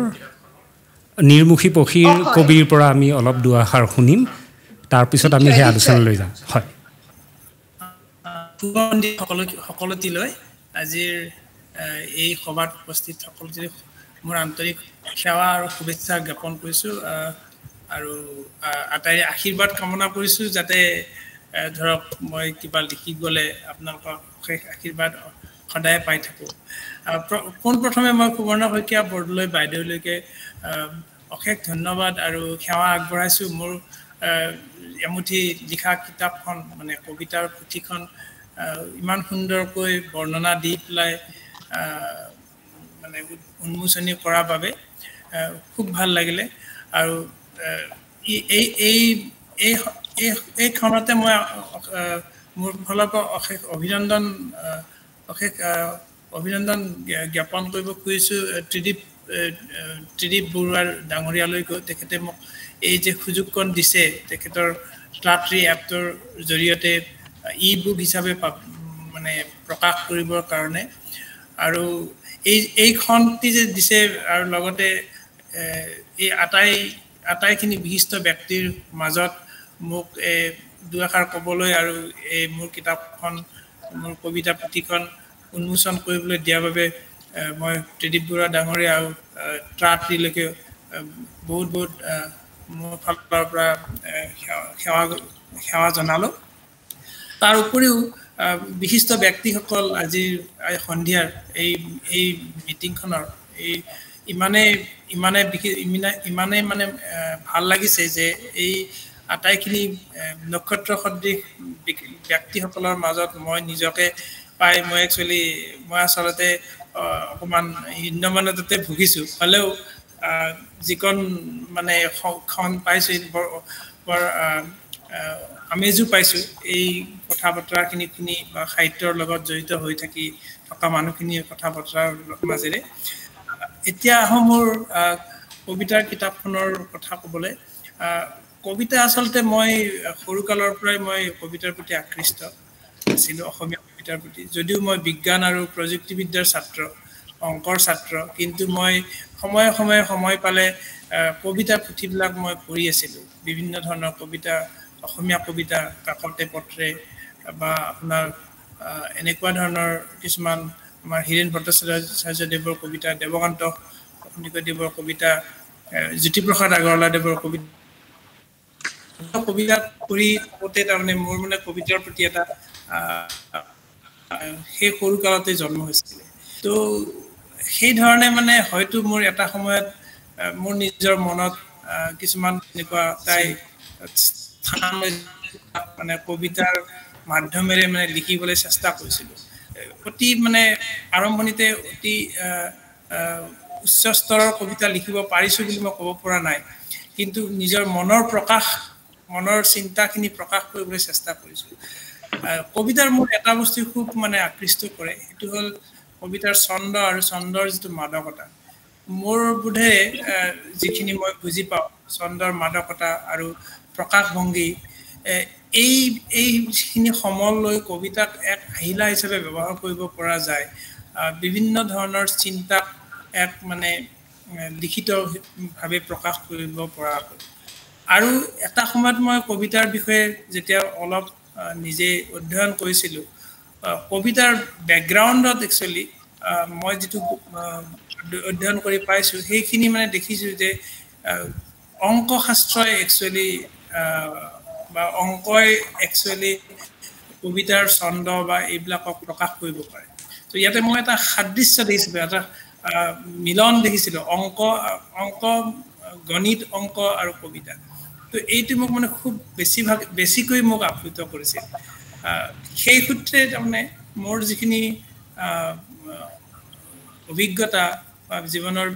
এইখিনি বয়সলৈকে যিবিলাক ঠাই ফুৰিছোঁ বা বিভিন্ন মানুহক লগ পাইছোঁ নিজৰ সৰুকালৰ গাঁৱৰ পৰিৱেশৰ পৰা একেবাৰে এতিয়াৰ বৰ্তমানৰ সময়লৈকে বিভিন্ন সময়ত বিভিন্ন কথা বিভিন্ন পৰিৱেশক আচলতে মই মোৰ মনত কেতিয়াবা খৰাক যোগাইছে সেই পৰিৱেশ চিন্তা আৰু দুখ বেদনা আৰু ভাল লগা বেয়া লগা প্ৰেম এই আটাইখিনি একচুৱেলি মই সময়ে সময়ে লিখিব চেষ্টা কৰিছিলোঁ তাৰে এমুঠি কবিতাৰে এই নিৰ্মুখী পুথি কবিতা পুথিখন আচলতে সম্বলিত কৰা হৈছে আৰু এইখন ভাবিছোঁ পাঠক সমাজে নিশ্চয় ভালেই পাব আৰু মোক এনেকৈ উদগনি জগাব আৰু কবিতা বা এনেকুৱা ধৰণৰ লিখনি আগবঢ়াই নিবৰ কাৰণে সদশেষত আটাইটিলে বহুত বহুত ধন্যবাদ কাৰণ মোৰ এই কবিতা পুথি বা আৰু ভট্টাচাৰ্য ছাৰৰ কিতাপখন উন্মোচনত চবে সকলোখিনি মানুহে বিশিষ্ট ব্যক্তিয়ে সময়কণ দিয়াৰ কাৰণে কাৰণ আজিকালি সময়ত প্ৰত্যেকৰে সময়ৰ অভাৱ গতিকে আটাইলৈ ধন্যবাদ জনাইছোঁ ধন্যবাদ বহুত বহুত ধন্যবাদ ডক্টৰ সঞ্জীৱ কুমাৰ ডেকা ডাঙৰীয়া আপোনাৰ অতি সুন্দৰ মন্তব্যই আমাক আপ্লুত কৰিলে কবিতা হৈছে আপোনা আপুনি বাগৰি অহা আবেগৰ ঢাল যি ঢালে আমাৰ অন্তৰাত্মা শুব পাৰে সেই কবিতাই হৈছে শাশ্বত অক্ষয় আৰু অব্যয় এই ঐতিহাসিক মুহূৰ্তত আপুনি আমাৰ দুখন গ্ৰন্থ ই বুকৰ দ্বাৰা উন্মোচন হৈ এটিটো সুন্দৰ এটা দৃষ্টান্ত হৈছেই আৰু আপোনালোকৰ কথাখিনি শুনি খুব ভাল লাগিছে প্ৰযুক্তি আৰু সাহিত্য আজি এটা মহা মিলনস্থলী হৈছে আৰু আমাৰ মাজত আমাৰ সন্মানীয় বহু কেইজন লোক আছে তেনেহলে আপোনাক অশেষ ধন্যবাদ আৰু অভিনন্দন জ্ঞাপন কৰিলোঁ ধন্যবাদ হয় যেহেতু আজি আমাৰ গ্ৰন্থ আমাৰ সভাখনৰ উদ্দেশ্য আছিলে দুখনি গ্ৰন্থ উন্মোচন কৰাৰ কথা ই বুক মাধ্যমৰ দ্বাৰা ছাত্ৰী এপৰ দ্বাৰা ই বুক গ্ৰন্থ আৰু দ্বিতীয়তে আমি ভাবিছিলোঁ যিহেতু আমাৰ গ্ৰন্থকাৰ বা লেখক দুয়োগৰাকী প্ৰযুক্তিৰ লগত জড়িত আৰু সাহিত্যৰ লগতে জড়িত গতিকে আমাৰ মনত কিছুমান ভাৱ আহিছিল যে আমি সাহিত্য আৰু প্ৰযুক্তিৰ ওপৰতে আজি আলোচনা অলপমান কৰিম এই বিষয়তে মোৰ মনত ভাৱ হৈছিলে যে সাহিত্যত আমাৰ কি কি কথাৰ প্ৰয়োজন হয় সাহিত্যৰ চিন্তা সঠিকভাৱে সাহিত্য লিখিবলৈ আমাক তথ্য লাগে প্ৰচাৰ কৰিব লাগিব এনে ধৰণৰ বহু কথা আমাৰ সাহিত্যিকসকলৰ মাজত চিন্তাত আহে গতিকে এনে চিন্তা বিলাকৰ ক্ষেত্ৰত এবাৰ মোৰ নিজৰ এটা ব্যক্তিগত অভিজ্ঞতা মই আপোনালোকৰ আগত আজি ক'বলৈ পালে মই ভাল পাম আমাৰ অসমৰ স্বনামধন্য সাহিত্যিক ধীৰেন বেজবৰুৱা তেখেতৰ লগত এবাৰ মোৰ কথোপকথন এটা হৈছিল আজিৰ পৰা প্ৰায় 5-6 বছৰ আগৰ কথা তাতকৈ হয়তো বেছি তেখেতে মোক কথাৰ প্ৰসংগত কৈছিলে যে মই আজিকালি লিখিবলৈ সুবিধা পাওঁ সেয়েহে মই কম্পিউটাৰটোত কৈ দিওঁ আৰু কম্পিউটাৰটোৱে লেখে আজিৰ পৰা প্ৰায় 10 বছৰ আগৰ কথা মোৰ কিন্তু সেই কথাটো আজিও মনত আছে আৰু মোক অকণমান আচৰিত কৰিছিলে যে কম্পিউটাৰতে লিখি থাকে তেওঁ কথাখিনি কৈ থাকে আজিৰ এই সুবাদতে ইমান এটা সুন্দৰ মুহূৰ্ত যে আমাৰ মাজত প্ৰযুক্তিৰ মানুহ আছে সাহিত্যৰ মানুহ আছে গতিকে মই এনে ধৰণৰ কথা মই আগবঢ়ালো আমাৰ মাজত থকা আমাৰ শ্ৰদ্ধাৰ শ্ৰীযুতা অনুৰাধা শৰ্মা পূজাৰী বাইদেউলৈ মই এই মোৰ ভাৱনাটো বা এনে ধৰণৰ কথা মই আগবঢ়ালো বাইদেৱে কিছু সাহিত্য আৰু প্ৰযুক্তিৰ মাজতে আমাক জানিবলৈ দিয়ক মোৰ মাতটো শুনিছেনে হয় হয় নমস্কাৰ সকলোকে ভাল লাগিছে অনুষ্ঠানটো আৰু এই সুবাদতে মই দুজন গ্ৰন্থকাৰ ডক্টৰ ধ্ৰুৱ কুমাৰ ভট্টাচাৰ্যী আৰু ডক্টৰ সঞ্জীৱ কুমাৰ ডেকা তেখেত দুজনলৈকে অভিনন্দন জনাইছোঁ মাননীয় সাহিত্য সভাৰ সভাপতি সূৰ্যকান্ত হাজৰিকা ডক্টৰ সূৰ্যকান্ত হাজৰিকা আৰু আমাৰ সুবৰ্ণ বাইদেউ মোৰ খুব শ্ৰদ্ধাৰ মৰমৰ তেখেতলৈ এই গ্ৰন্থ দুখন উন্মোচন কৰাৰ কাৰণে অভিনন্দন জনাইছোঁ আৰু ইয়াত উপস্থিত থকা সকলোকে মোৰ নমস্কাৰ প্ৰীতি সম্ভাষণ জনাইছোঁ প্ৰযুক্তিৰ কথা যেতিয়া ক'বলৈ গ'লোঁ তেতিয়া মই ত্ৰিদীপ বৰুৱাৰ লগত আগতেও এনে বিষয়ত কথা পাতিছিলোঁ অৱশ্যে কাৰ্যালয়ত কিছুমান পৰিক্ৰমাৰ মাজেদি আচলতে মই নিজে আগবাঢ়িছোঁ কাৰণ মই যোৱা প্ৰায় 30 বছৰ বাতৰি কাকতৰ লগত আছোঁ আৰু বাতৰি কাকতৰ সম্পাদনাৰ ভাৰ লৈছোঁ 25 বছৰ হৈ গৈছে সাতসৰী নামৰ যিখন মানে সাহিত্যৰ আলোচনী সেইখনৰ ইতিমধ্যে প্ৰায় 15 বছৰ অতিক্ৰম হৈছে সেইখনৰ সম্পাদনাত আছোঁ তাৰ সৈতে যুক্ত থাকি এই গোটেই বছৰবিলাকৰ যি পৰিৱৰ্তন হাতেৰে লিখা আৰু তাৰ লগে লগে যোৱা 10 বছৰে যি দ্ৰুত পৰিৱৰ্তন হৈছে প্ৰযুক্তি সেই প্ৰযুক্তিৰ কথা মই নিজ অভিজ্ঞতাৰে জীৱনৰ অভিজ্ঞতাৰে পাইছোঁ কাৰণ আমি লেটাৰ প্ৰেছ পৰ্যন্ত পাইছিলোঁ য'ত মানে আখৰবিলাক আমি লেআউট কৰিছিলোঁ কাটি কেঁচিৰে কাটি আৰু যিবিলাক শব্দ সেই শব্দবোৰ নতুনকৈ যদি ভৰাব লাগে তেতিয়াহ'লে এডাল এনেকুৱা টুইজাৰ বা এনেকুৱা চেপেনা এটাৰে শব্দ আনি বহুৱালৈকে ভুল শব্দ বহুৱালৈকে আমি বহুত সংঘাত পাৰ কৰিছোঁ তাৰপিছত আহিছে কম্পিউটাৰৰ পিছত লেআউট কৰা এইবিলাক সব কম্পিউটাৰত হৈছে লগে লগে কি হৈছে মেনুৱেলি কৰাবিলাকৰ চাকৰি গৈছে নতুনকৈ শিকোৱাব লগা হৈছে কাৰণ 2005 চনৰ পৰা যি লাহে লাহে পৰিৱৰ্তন আহিছে মই এই সুবাদতে কওঁ যে 2005 চনলৈকে আমাৰ বাতৰি কাকতবিলাকতো এই অনলাইন বা এনেকুৱা ধৰণৰ কম্পিউটাৰৰ সুবিধাবিলাক আজিৰ যিটো অৱস্থা সেইটো নাছিলে কাৰণ 5 চনত মোক ভাৰতবৰ্ষৰ পৰা আমেৰিকা যুক্তৰাষ্ট্ৰই আমাৰ দুজনক লৈ গৈছিলে তেওঁলোকৰ যিটো মানে তেওঁলোকৰ এটা খুব ডাঙৰ প্ৰগ্ৰেম অনলাইনৰ বিশেষকৈ কম্পিউটাৰৰ সেইটো আছিলে তেওঁলোকৰ মানে ইয়াং যিবিলাক ভিজিটাৰ্ছ প্ৰগ্ৰেম তাত আমাৰ সাউথ ইষ্ট এছিয়াৰ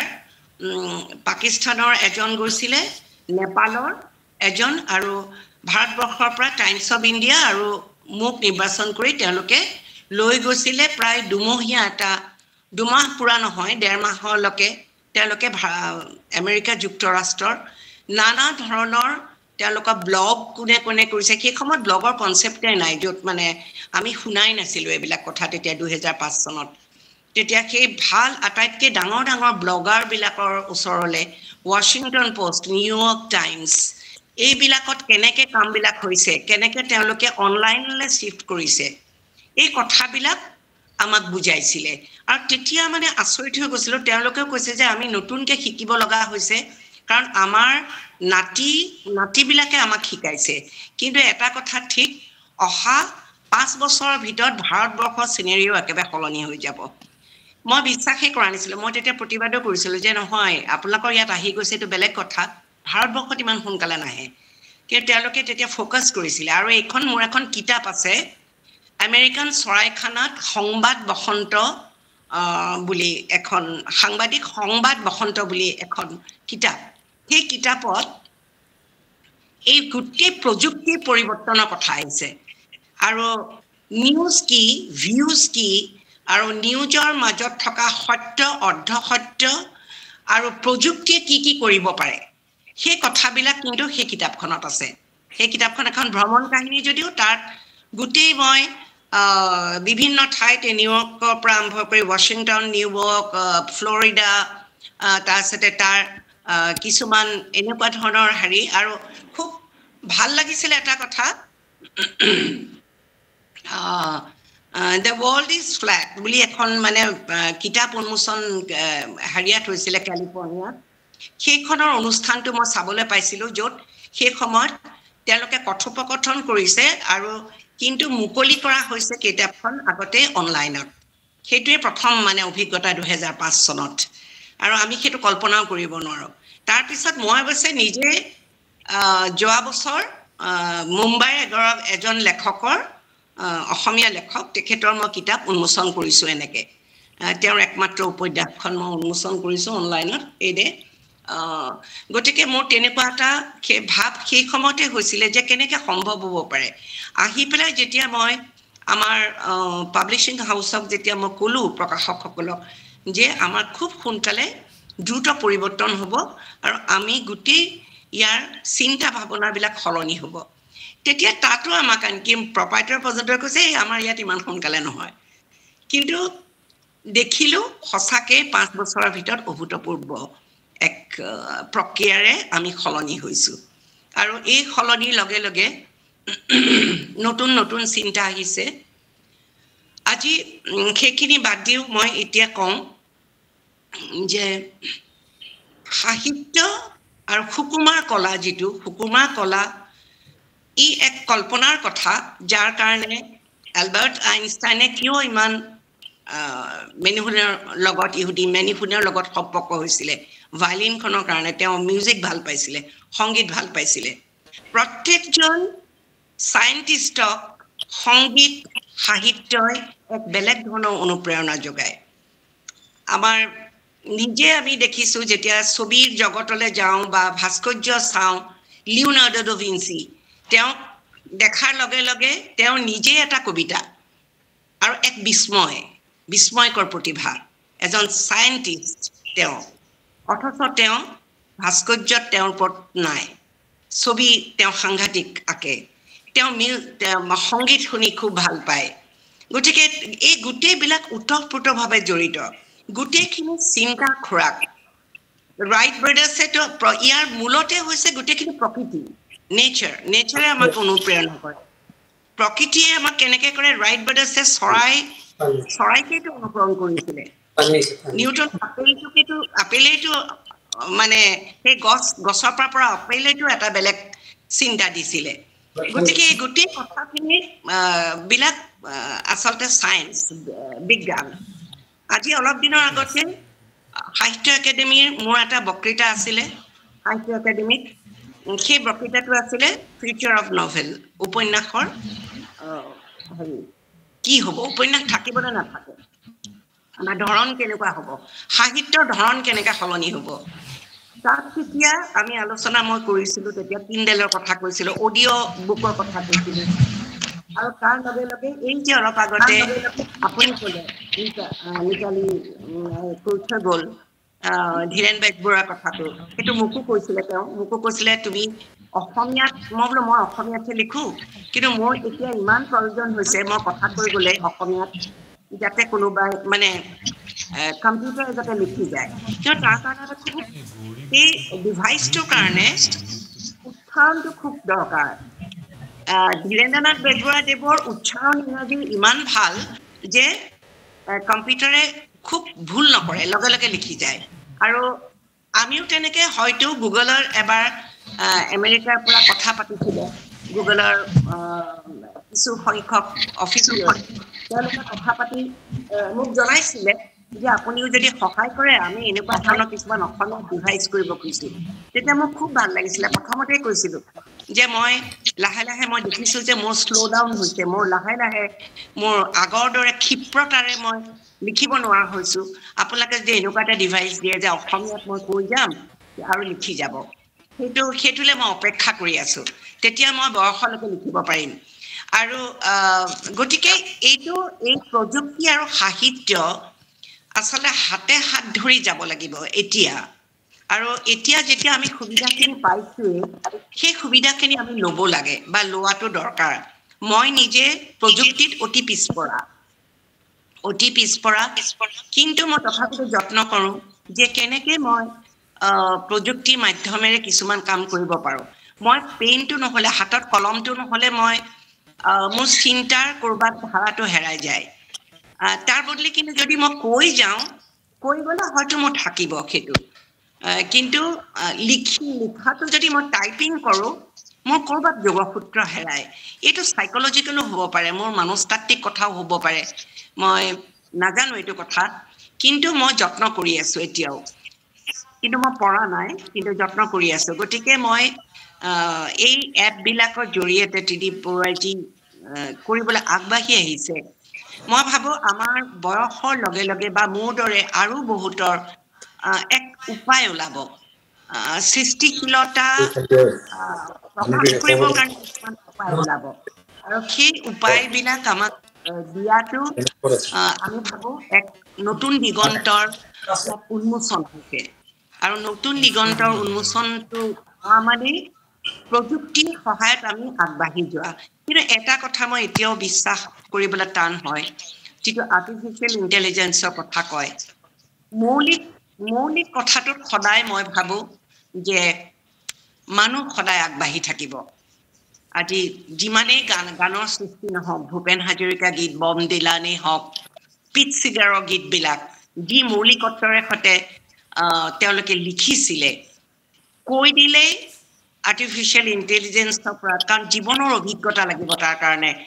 এক অদ্ভুত ধৰণৰ অনুভূতি লাগিব আবেগ লাগিব সেই কথাবিলাকত মানুহ সদায় আগবাঢ়ি থাকিব এইটো ঠিক যে আমাক কিন্তু সহায় সাংঘাতিক ধৰণে কৰিব প্ৰযুক্তিয়ে গতিকে এই গোটেই কথাখিনি ওতঃপ্ৰোতভাৱে ইটো সিটোৰ লগত জড়িত আৰু আজিৰ সময়ত একবিংশ শতিকাত যিটো হোৱা নাছিলে একবিংশ শতিকাত হঠাতেই সাংঘাতিক ধৰণে আগবাঢ়ি গৈছে গোটেই কথাবিলাক গতিকে একবিংশ শতিকাৰ এই এটা দশক যোৱাৰ পিছত দশকে বেলেগ হৈ গৈ আছে এটা হয়তো সময় আহিব আমি সঁচাকৈয়ে এনেকুৱা এটা ডিভাইচ পাম এপ পাম য'ত অসমীয়াতে আমি কৈ যাব পাৰোঁ অসমীয়া বুলিয়ে নহয় যিকোনো আঞ্চলিক ভাষাত প্ৰত্যেকটো আঞ্চলিক ভাষাত গ্ৰন্থ ৰচনা হ'ব কাৰণ এইটো আমাৰ প্ৰয়োজন কি কাৰণে মই দুইজন লেখকলৈ অভিনন্দন জনাইছোঁ তেওঁলোকে অসমীয়াত লিখাৰ কাৰণে কাৰণ অসমীয়া ভাষা লিখা আৰু পঢ়া মানুহ আমাৰ যিহেতুকে হ্ৰাস পাইছে সেইকাৰণে আমি অসমীয়াতে এই কামখিনি কৰিবলৈ বিচাৰোঁ আৰু যিমানেই এনেকুৱা ডিভাইচবিলাক ওলাব সেই ডিভাইচবিলাকে আমাক সহায় কৰিব আমি মাতৃভাষাত লিখাৰ সুবিধা পাব গতিকে এইটো আমাক অতি সোনকালে লাগে এই ডিভাইচটো যে আমি কৈ যাম কোনোবাই লিখি যাব মানে কম্পিউটাৰে লিখি যাব গতিকে এনেকুৱা এটাৰ অপেক্ষাতে আছোঁ আৰু যিটো মাতৃভাষাত হ'ব তাৰ পৰা আমাৰ জাতিটোৰ কাৰণে মংগল হ'ব জাতিটোৰ কাৰণে মংগল ভাষাইহে কৰিব পাৰিব ভাষাইহে অস্তিত্ব ৰাখিব পাৰিব এটা জাতি গতিকে সেইটো কাৰণে আমি আঞ্চলিক ভাষাত আমি প্ৰযুক্তিৰে কিমান আগবাঢ়িব পাৰোঁ সেইটো আটাইতকৈ এতিয়া প্ৰধান কথা হৈ পৰিছে আৰু আমি আচলতে সকলোৱে সহায় সহযোগ আৰু অতি আগ্ৰহেৰে সৈতে আমি ৰৈ আছোঁ যাতে সহজে আমি লিখিব পাৰোঁ এনেতে কথা কৈয়ে যাতে লিখিব পাৰোঁ গতিকে ত্ৰিদীপ বৰুৱালে মোৰ সেইটো এটা অনুৰোধ আৰু আপোনালোকে যে আজি এনেকুৱা এটা অনুষ্ঠানত নিমন্ত্ৰণ কৰিলে মোৰ আচলতে ঘৰত বেলেগ ধৰণৰ অনুষ্ঠান হৈ আছে তাৰ মাজতে যে আপোনালোকে মই এইকণ সময় মোৰ বেছিকেই দিবলৈ মন আছিলে কিন্তু মই চাগে নোৱাৰিম ইমানখিনি সময় দিব তথাপিতো আপোনালোকলৈ অশেষ কৃতজ্ঞতা দুইজন লেখকলৈ মোৰ কৃতজ্ঞতা তেখেতসকলে অসমীয়াত কিতাপ দুখন লিখিছে সেইকাৰণে আৰু বেছিকৈ মোৰ মানে তেখেতসকলক অভিনন্দন জনাইছোঁ আৰু আগলৈও এনেধৰণে তেখেতসকলে যাতে লিখি যায় সেই তাৰ মই আগ্ৰহ প্ৰকাশ কৰিছোঁ আৰু ইয়ালৈ নিমন্ত্ৰণ কৰাৰ বাবে আপোনালোক সকলোলৈকে মোৰ আন্তৰিক ধন্যবাদ কৃতজ্ঞতা আৰু সকলো শুভেচ্ছা অন্তৰৰ পৰা যাচিছোঁ ধন্যবাদ আৰু আপোনালোক সকলো ভালে থাকক সুস্বাস্থ্যৰে থাকক নমস্কাৰ বাইদেউ বৰ ভাল লাগিল আপোনাৰ শ্ৰদ্ধা জনালোঁ আৰু আপোনাৰ বহুমূলীয়া সময়কণ আমাক দিয়াৰ বাবে আৰু সাহিত্যৰ লগত প্ৰযুক্তিৰ আপুনি যিখিনি কথা ক'লে সেইখিনি নিশ্চয় আন সকলো উপকৃত হ'ব আমাৰ মাজত থকা আৰু আপোনাৰ যি অসমীয়া ভাষাটো ওপৰত আমি যি ক'লে যে ভাষাটোৰ ওপৰত আমাক লাগে প্ৰযুক্তিৰ অসমীয়া ভাষাটো আগবাঢ়ি যাওক যিখিনি ক'লে আপুনি বৰ ভাল লাগিলে বাইদেউ অশেষ ধন্যবাদ ধন্যবাদ হয় হয় আমাৰ লগত IIT গুৱাহাটীৰ পৰা শকুন্তলা মহন্ত ডাঙৰীয়ানীও আছে তেখেতেও আমাক ইয়াৰ বিষয়ে দুহাৰ ক'ব পাৰিব সাহিত্যত কি দৰকাৰ হৈ আছে কেনেকুৱা সমস্যাৰ সন্মুখীন হৈ আছে তেখেতে অলপ যদি আমাক আভাস দিয়ে তেখেতে মই শকুন্তলা মহন্ত ডাঙৰীয়ানীক অলপ ক'ব দিম শুনিছে হয় শুনিছো মোৰ মাতটো শুনিব পাৰিছেনে বাৰু হয় শুনিছো নমস্কাৰ সো হয় মোক আজি ইয়ালৈ মাতি অনাৰ বাবে ধন্যবাদ মই এনেকুৱা অনুষ্ঠানত প্ৰায় ভাগ নলওঁ কাৰণ ভাগ মানে মোৰ মতাও নহয় কেতিয়াও কাৰণ আমি IITতে আবদ্ধ হৈ থাকোঁ প্ৰায় আমাৰ জানে আমি অনবৰত পঢ়া লিখা বা গৱেষণাই কৰি থাকিব লাগে মই নিজকে প্ৰযুক্তিতকৈও বেছিকৈ মই নিজকে ভাষা তত্ত্ববিদ মই লিংগুইষ্ট মোৰ ট্ৰেইনিং লিংগুইষ্টিক্সত গতিকে মই লিংগুইষ্ট বুলিয়ে ভাবোঁ এতিয়া কথাটো হ'ল যে প্ৰযুক্তিত মই বহুতো কাম কৰিছোঁ কাৰণ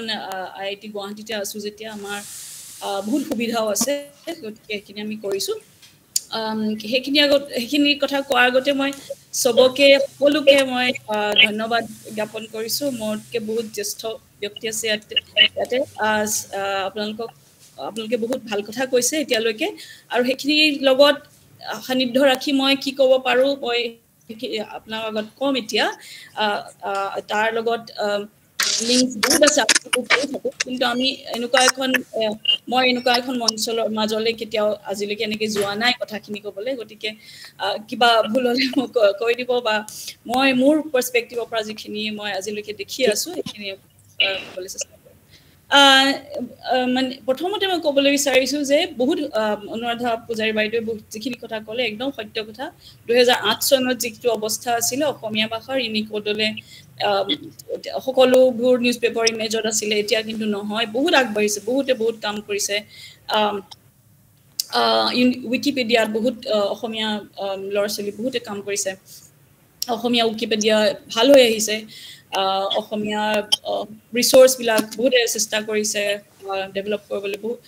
বহুতখিনি আগবাঢ়ি গৈছে 2005-06 যি আছিলে এতিয়া 24ত বহুতখিনি সলনি হৈছে বহুতৰ অৱদান আছে কৰিবলগীয়া বহুত আছে এতিয়া তেখেতে মাত্ৰ কৈ আছিলে যে যাদৱপুৰ ইউনিভাৰ্চিটিত যিখিনি ডিজিটাইজ হৈছে ৰবি গুৰুৰ গোটেইখিনি লিখাখিনি সেইটো এটা সঁচাকৈ খুব ভাল পদক্ষেপ আমাৰ ইয়াতো ল'ব লাগে সেইখিনি পদক্ষেপ আমাৰ যিখিনি সাহিত্য আছে অসমীয়া সাহিত্য সেইখিনি পুৰাকৈ যদি ডিজিটাইজ হৈ যায় ইজিলি এক্সেচিবল আপোনাৰ কপিৰাইট চব নাইকিয়া কৰি দিয়া হৈছে কবিগুৰুৰ যিমানখিনি আজিলৈকে লিখা আছে আপুনি সকলোৰে এক্সেচিবল গোটেইখিনি বঙলা ভাষাত আছে চ' আমি যদি সেইখিনি কৰিব পাৰোঁ আমাৰ গুৰু দুজনৰ কামখিনি লিখিত যিবোৰ চব ডিজিটাইজ যদি কৰিব পাৰোঁ সকলোৰে এক্সেচিবল হ'ব পাৰে বহুত ডাঙৰ কাম হ'ব সেইটো আৰু তাৰ উপৰিও যদি এতিয়া চবেই কৈ আছিলে যে ইংৰাজীত যে text to speech speech to text এতিয়া আমাৰ ত্ৰিদীপ বৰুৱা ডাঙৰীয়া আপুনি এপ বনাইছে যদি আপুনি অডিঅ' বুকছ তেতিয়া ডেভেলপ কৰে অসমীয়া চ' সেইটো এটা বহুত ডাঙৰ অৱদান হ'ব ভৱিষ্যতে এইবিলাক ডেভেলপ কৰালে যে টেক্সট টু স্পীচ অসমীয়াত হৈ আছে কিন্তু স্পীচ টু টেক্সটটো এতিয়ালৈকে অলপ পিছপৰি আছে সেইখিনি অৱদান হ'ব বহুত আমি অডিঅ' বুকছত এতিয়া গুৰুত্ব দিব লাগে মই তাতকৈ ডাঙৰ কথা দুটামান ফ্লেগ কৰিব খুজিছোঁ আজি সকলো ইয়াতে আছে যেতিয়া কাৰণ মই গৱেষণাৰ লগতে জড়িত হৈ আছোঁ মোৰ আশে পাশে মই যিটো দেখিলোঁ মানে আজি 10-15 বছৰৰ পৰা যিটো দেখি আছোঁ যে ল'ৰা ছোৱালীৰ অসমীয়াৰ প্ৰতি যিটো একেবাৰে অনীহা অসমীয়া ভাষাটো আমাৰ পিছৰ প্ৰজন্মসকলৰ যাত ক'ব পাৰে অলপ লিখাটো বহুত দূৰৰে কথা বহুত কম যাৰ অভিভাৱকৰ বহুত অৱদান আছে তেওঁলোকেহে যেন লিখিব পঢ়িব পাৰে অসমীয়াত বাকি সকলে অসমৰ মানে মই বেছিকৈ গাঁৱৰ অঞ্চলৰ কথা মই নাজানিম কিন্তু গুৱাহাটীত যেটো দেখিছো মই সঁচাকৈ পুতৌ লগা অৱস্থা সেইকাৰণে মই ভাবিলো মোৰ এগৰাকী গৱেষণা কৰা মোৰ PhD ষ্টুডেণ্ট এগৰাকীৰ লগত মই অসমৰ বহুত আগশাৰীৰ এখন মই নামটো নকওঁ অসমীয়া মাধ্যমৰ গুৱাহাটীতে থকা আমি আসলতে চাব খুজিছিলো এটা বেলেগ এটা বস্তু অসমীয়া ভাষাত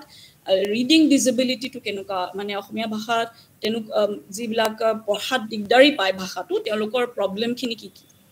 হেতু চাবলৈ মতে আমি যিখিনি বস্তু পালো গৱেষণা কৰি আমাৰ অলৰেডি পেপাৰখন পাবলিছো হৈছে আৰু বহুত কৰিবলৈ আছে কৰি আমাৰ ৰিজাল্টটো মই হসকে ইংৰাজীত শকিং বুলিয়ে কম যে পঞ্চম মানৰ ষষ্ঠ মানৰ ল'ৰা-ছোৱালী পঢ়াৰ অসমীয়া পঢ়িব পঢ়াৰ যিটো ষ্টেণ্ডাৰ্ড হেতু কেতিয়াও মই ভবা নাছিলো ইমান যে বেয়া হ'ব পাৰে যুক্তাক্ষৰ প্ৰায় পঢ়িবই নোৱাৰে আৰু তেওঁলোকক লিখিবলৈ দিলে তেওঁলোকে যুক্তাক্ষৰবোৰ যেটো আচলতে যুক্তাক্ষৰৰ ৰূপ এটো বেলেগ কিবা এটা লিখে সো আৰু আমি যেটো শকিং পালো যে এটো যি সকলৰ অসুবিধা আছে সেইখিনি তেওঁলোকৰ বেলেগো বহুত অসুবিধা আছে যিবিলাক কোমৰবিলিটি বুলি কয় কিন্তু কথাটো হ'ল যে more than average ল'ৰা-ছোৱালীৰ মানে ক্লাছতকে বেছি এভাৰেজ ল'ৰা-ছোৱালী অসমীয়া পঢ়াত ইমান বেছি পিছপৰা আৰু এখিনি আমি ইংৰাজী মাধ্যমৰ ল'ৰা-ছোৱালীৰ কথা কোৱাই নাই অসমীয়া মাধ্যমত পঢ়া ল'ৰা-ছোৱালীৰ কথা কৈছো এখন অসমীয়া মাধ্যমৰ স্কুল গুৱাহাটীৰ দুখন মানত আমি আমাক আসলতে এটো কৰিবলৈ বহুত দিগদাৰি হৈছিল কাৰণ স্কুলৰ এটা বহুত এটা ৰিজিড স্কুলৰ শিডিউল থাকে আমি গপলা ল'ৰা-ছোৱালীখিনিকে পঢ়িবলৈ ক'ব লাগে গৱেষণা কৰিবলৈ দিবলৈ প্ৰিন্সিপাল বিলাক তেওঁলোকে বৰ ভাল নেপায় কাৰণ স্কুলৰ শিডিউলটো ডিসৰাপ্ট হৈ যায় অলপ কিন্তু আমি বহুত কাকতি মিনতি কৰি এখিনি আমাক কৰিবলৈ আমাক ৰিকুৱেষ্ট কৰিলো মই বহুত বাৰ গলো আমি কৰিলো মোৰ হেতু এটা মই বিশেষভাৱে হেতু মানে মই এফেক্ট হৈছিল যে এনেকে থাকিলে কেনেকে হ'ব আমি যদি প্ৰযুক্তি হসাকে আৰু আগবঢ়াব লাগে আমাৰ ভৱিষ্যত প্ৰজন্মৰ কাৰণে আগবঢ়াব লাগে আমি অসমীয়া ভাষাটো পঢ়িব ল'ৰা-ছোৱালীয়ে পঢ়িব পৰাকে কিবা মানে যে চিলড্ৰেনছ লিটাৰেচাৰ ল'ৰা-ছোৱালীৰ সাহিত্য তেওঁলোকে আজিকালিৰ লগত খাপ খুৱাই সাহিত্য লিখা বা কমিক বুকস অসমীয়াত মই হসা কথা ক'বলৈ গ'লে মইও অসমীয়া ইংৰাজী মাধ্যমত পঢ়া-শুনা কৰা কিন্তু সৰুৰে পৰা কিন্তু মোৰ ক'ব লাগিব মোৰ দেউতাৰ কৃতিত্বত মই অসমীয়া পঢ়িবলৈ শিকিলো লিখিলো অসমীয়াত মই মোৰ দেউতাৰ এটা পাৰ্সোনাল চ্যালেঞ্জ আছিল যে মই অসমীয়াত মোক অলপ হলেও আগবঢ়াই নিব ইংৰাজী মাধ্যম পঢ়া সত্ত্বেও হেতু এটা কিন্তু আমি যিখন স্কুললৈ গৈছিলো এখন অসমীয়া মাধ্যমৰ স্কুল গতিকে মই দেখি বহুত মানে এফেক্ট হৈছিল যে এনেকে থাকিলে অসমীয়া ভাষাটো ভৱিষ্যত প্ৰজন্মৰ কাৰণে বেছ ভয়ংকৰ এটা পৰিস্থিতি সো অসমীয়া স্পেলিংত তেওঁলোকৰ বানান লিখাত বহুত প্ৰবলেম দেখিলো আৰু বিশেষকৈ যুক্তাক্ষৰবিলাক তেওঁলোকে বহুত চ্যালেঞ্জ হিচাপে লয় হেতু আৰু সকলোৰে দেখিলো যে তেওঁলোকে আমি IIT পৰা যোৱাৰ কাৰণে আমাক ক'বলৈ লাগে যে আমাৰ ইংৰাজীত পাতক হেতু হয় বুজি পাইছো তেওঁলোকক ইংৰাজীত তেওঁলোকে জানে যে এটো ইংৰাজীত পঢ়িলেহে ইংৰাজী ক'ব পাৰিলেহে বাহিৰলৈ যাব পাৰিব কিবা কৰিব পাৰিব হেতু সঁচা কথা একেবাৰে ভুল কথা কিন্তু আমি এতিয়া কি কৰিম আমি প্ৰযুক্তি আমি কেনেকৈ আগবঢ়াম যে ল'ৰা-ছোৱালীৰ কাৰণে হেতু এটা এট্ৰাক্টিভ হয় অসমীয়া ভাষাটো শিকা অসমীয়া ভাষাটো লিখা আমি এতিয়া আমাৰ এতিয়া আপোনালোকৰ মাজত ইমান ভালকৈ সকলোৱে পলাকে অসমীয়া কৈছে লিখিছে কিন্তু আৰু পিছত আপোনাৰ 10-20 বছৰ পিছত কি হ'ব এনেকুৱা যদি এটা লেভেলত অসমীয়া আগবাঢ়ি গৈ থাকে তেতিয়া হলে মই যে দেখিছোঁ এইটো বেছ এটা ভয়ংকৰ পৰিস্থিতি আমি প্ৰযুক্তি যদি আগবঢ়াই নিও আমি ল'ৰা ছোৱালীৰ কাৰণে ভৱিষ্যত প্ৰজন্মৰ কাৰণে কিবা এটা কৰি আগবঢ়াব লাগিব তেওঁলোকৰ কথা ভাবি আগবঢ়াব লাগিব মই এনেকৈ বুলি ভাবোঁ আৰু এইটো বিষয়ত আমি আৰু গৱেষণা কৰি আছোঁ কৰি থাকিম আৰু মই ভাবিছোঁ আমি গুৱাহাটীৰ পৰা বাহিৰলৈও যাম কিবা বেলেগ দেখিবও পাৰোঁ বা উজনি অসম নামনি অসম বেলেগ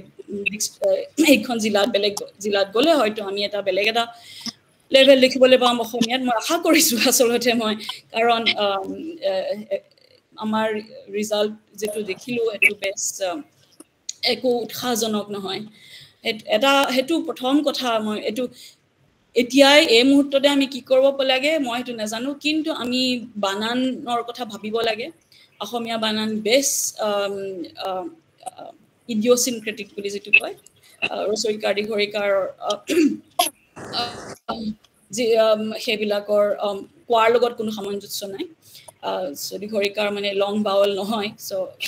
সেইটো লিখাৰহে এটা ট্ৰেডিশ্যন কনভেনশ্যন সেই কনভেনশ্যনবিলাক আমি কণ্টিনিউ কৰি থাকিম নে নাথাকিম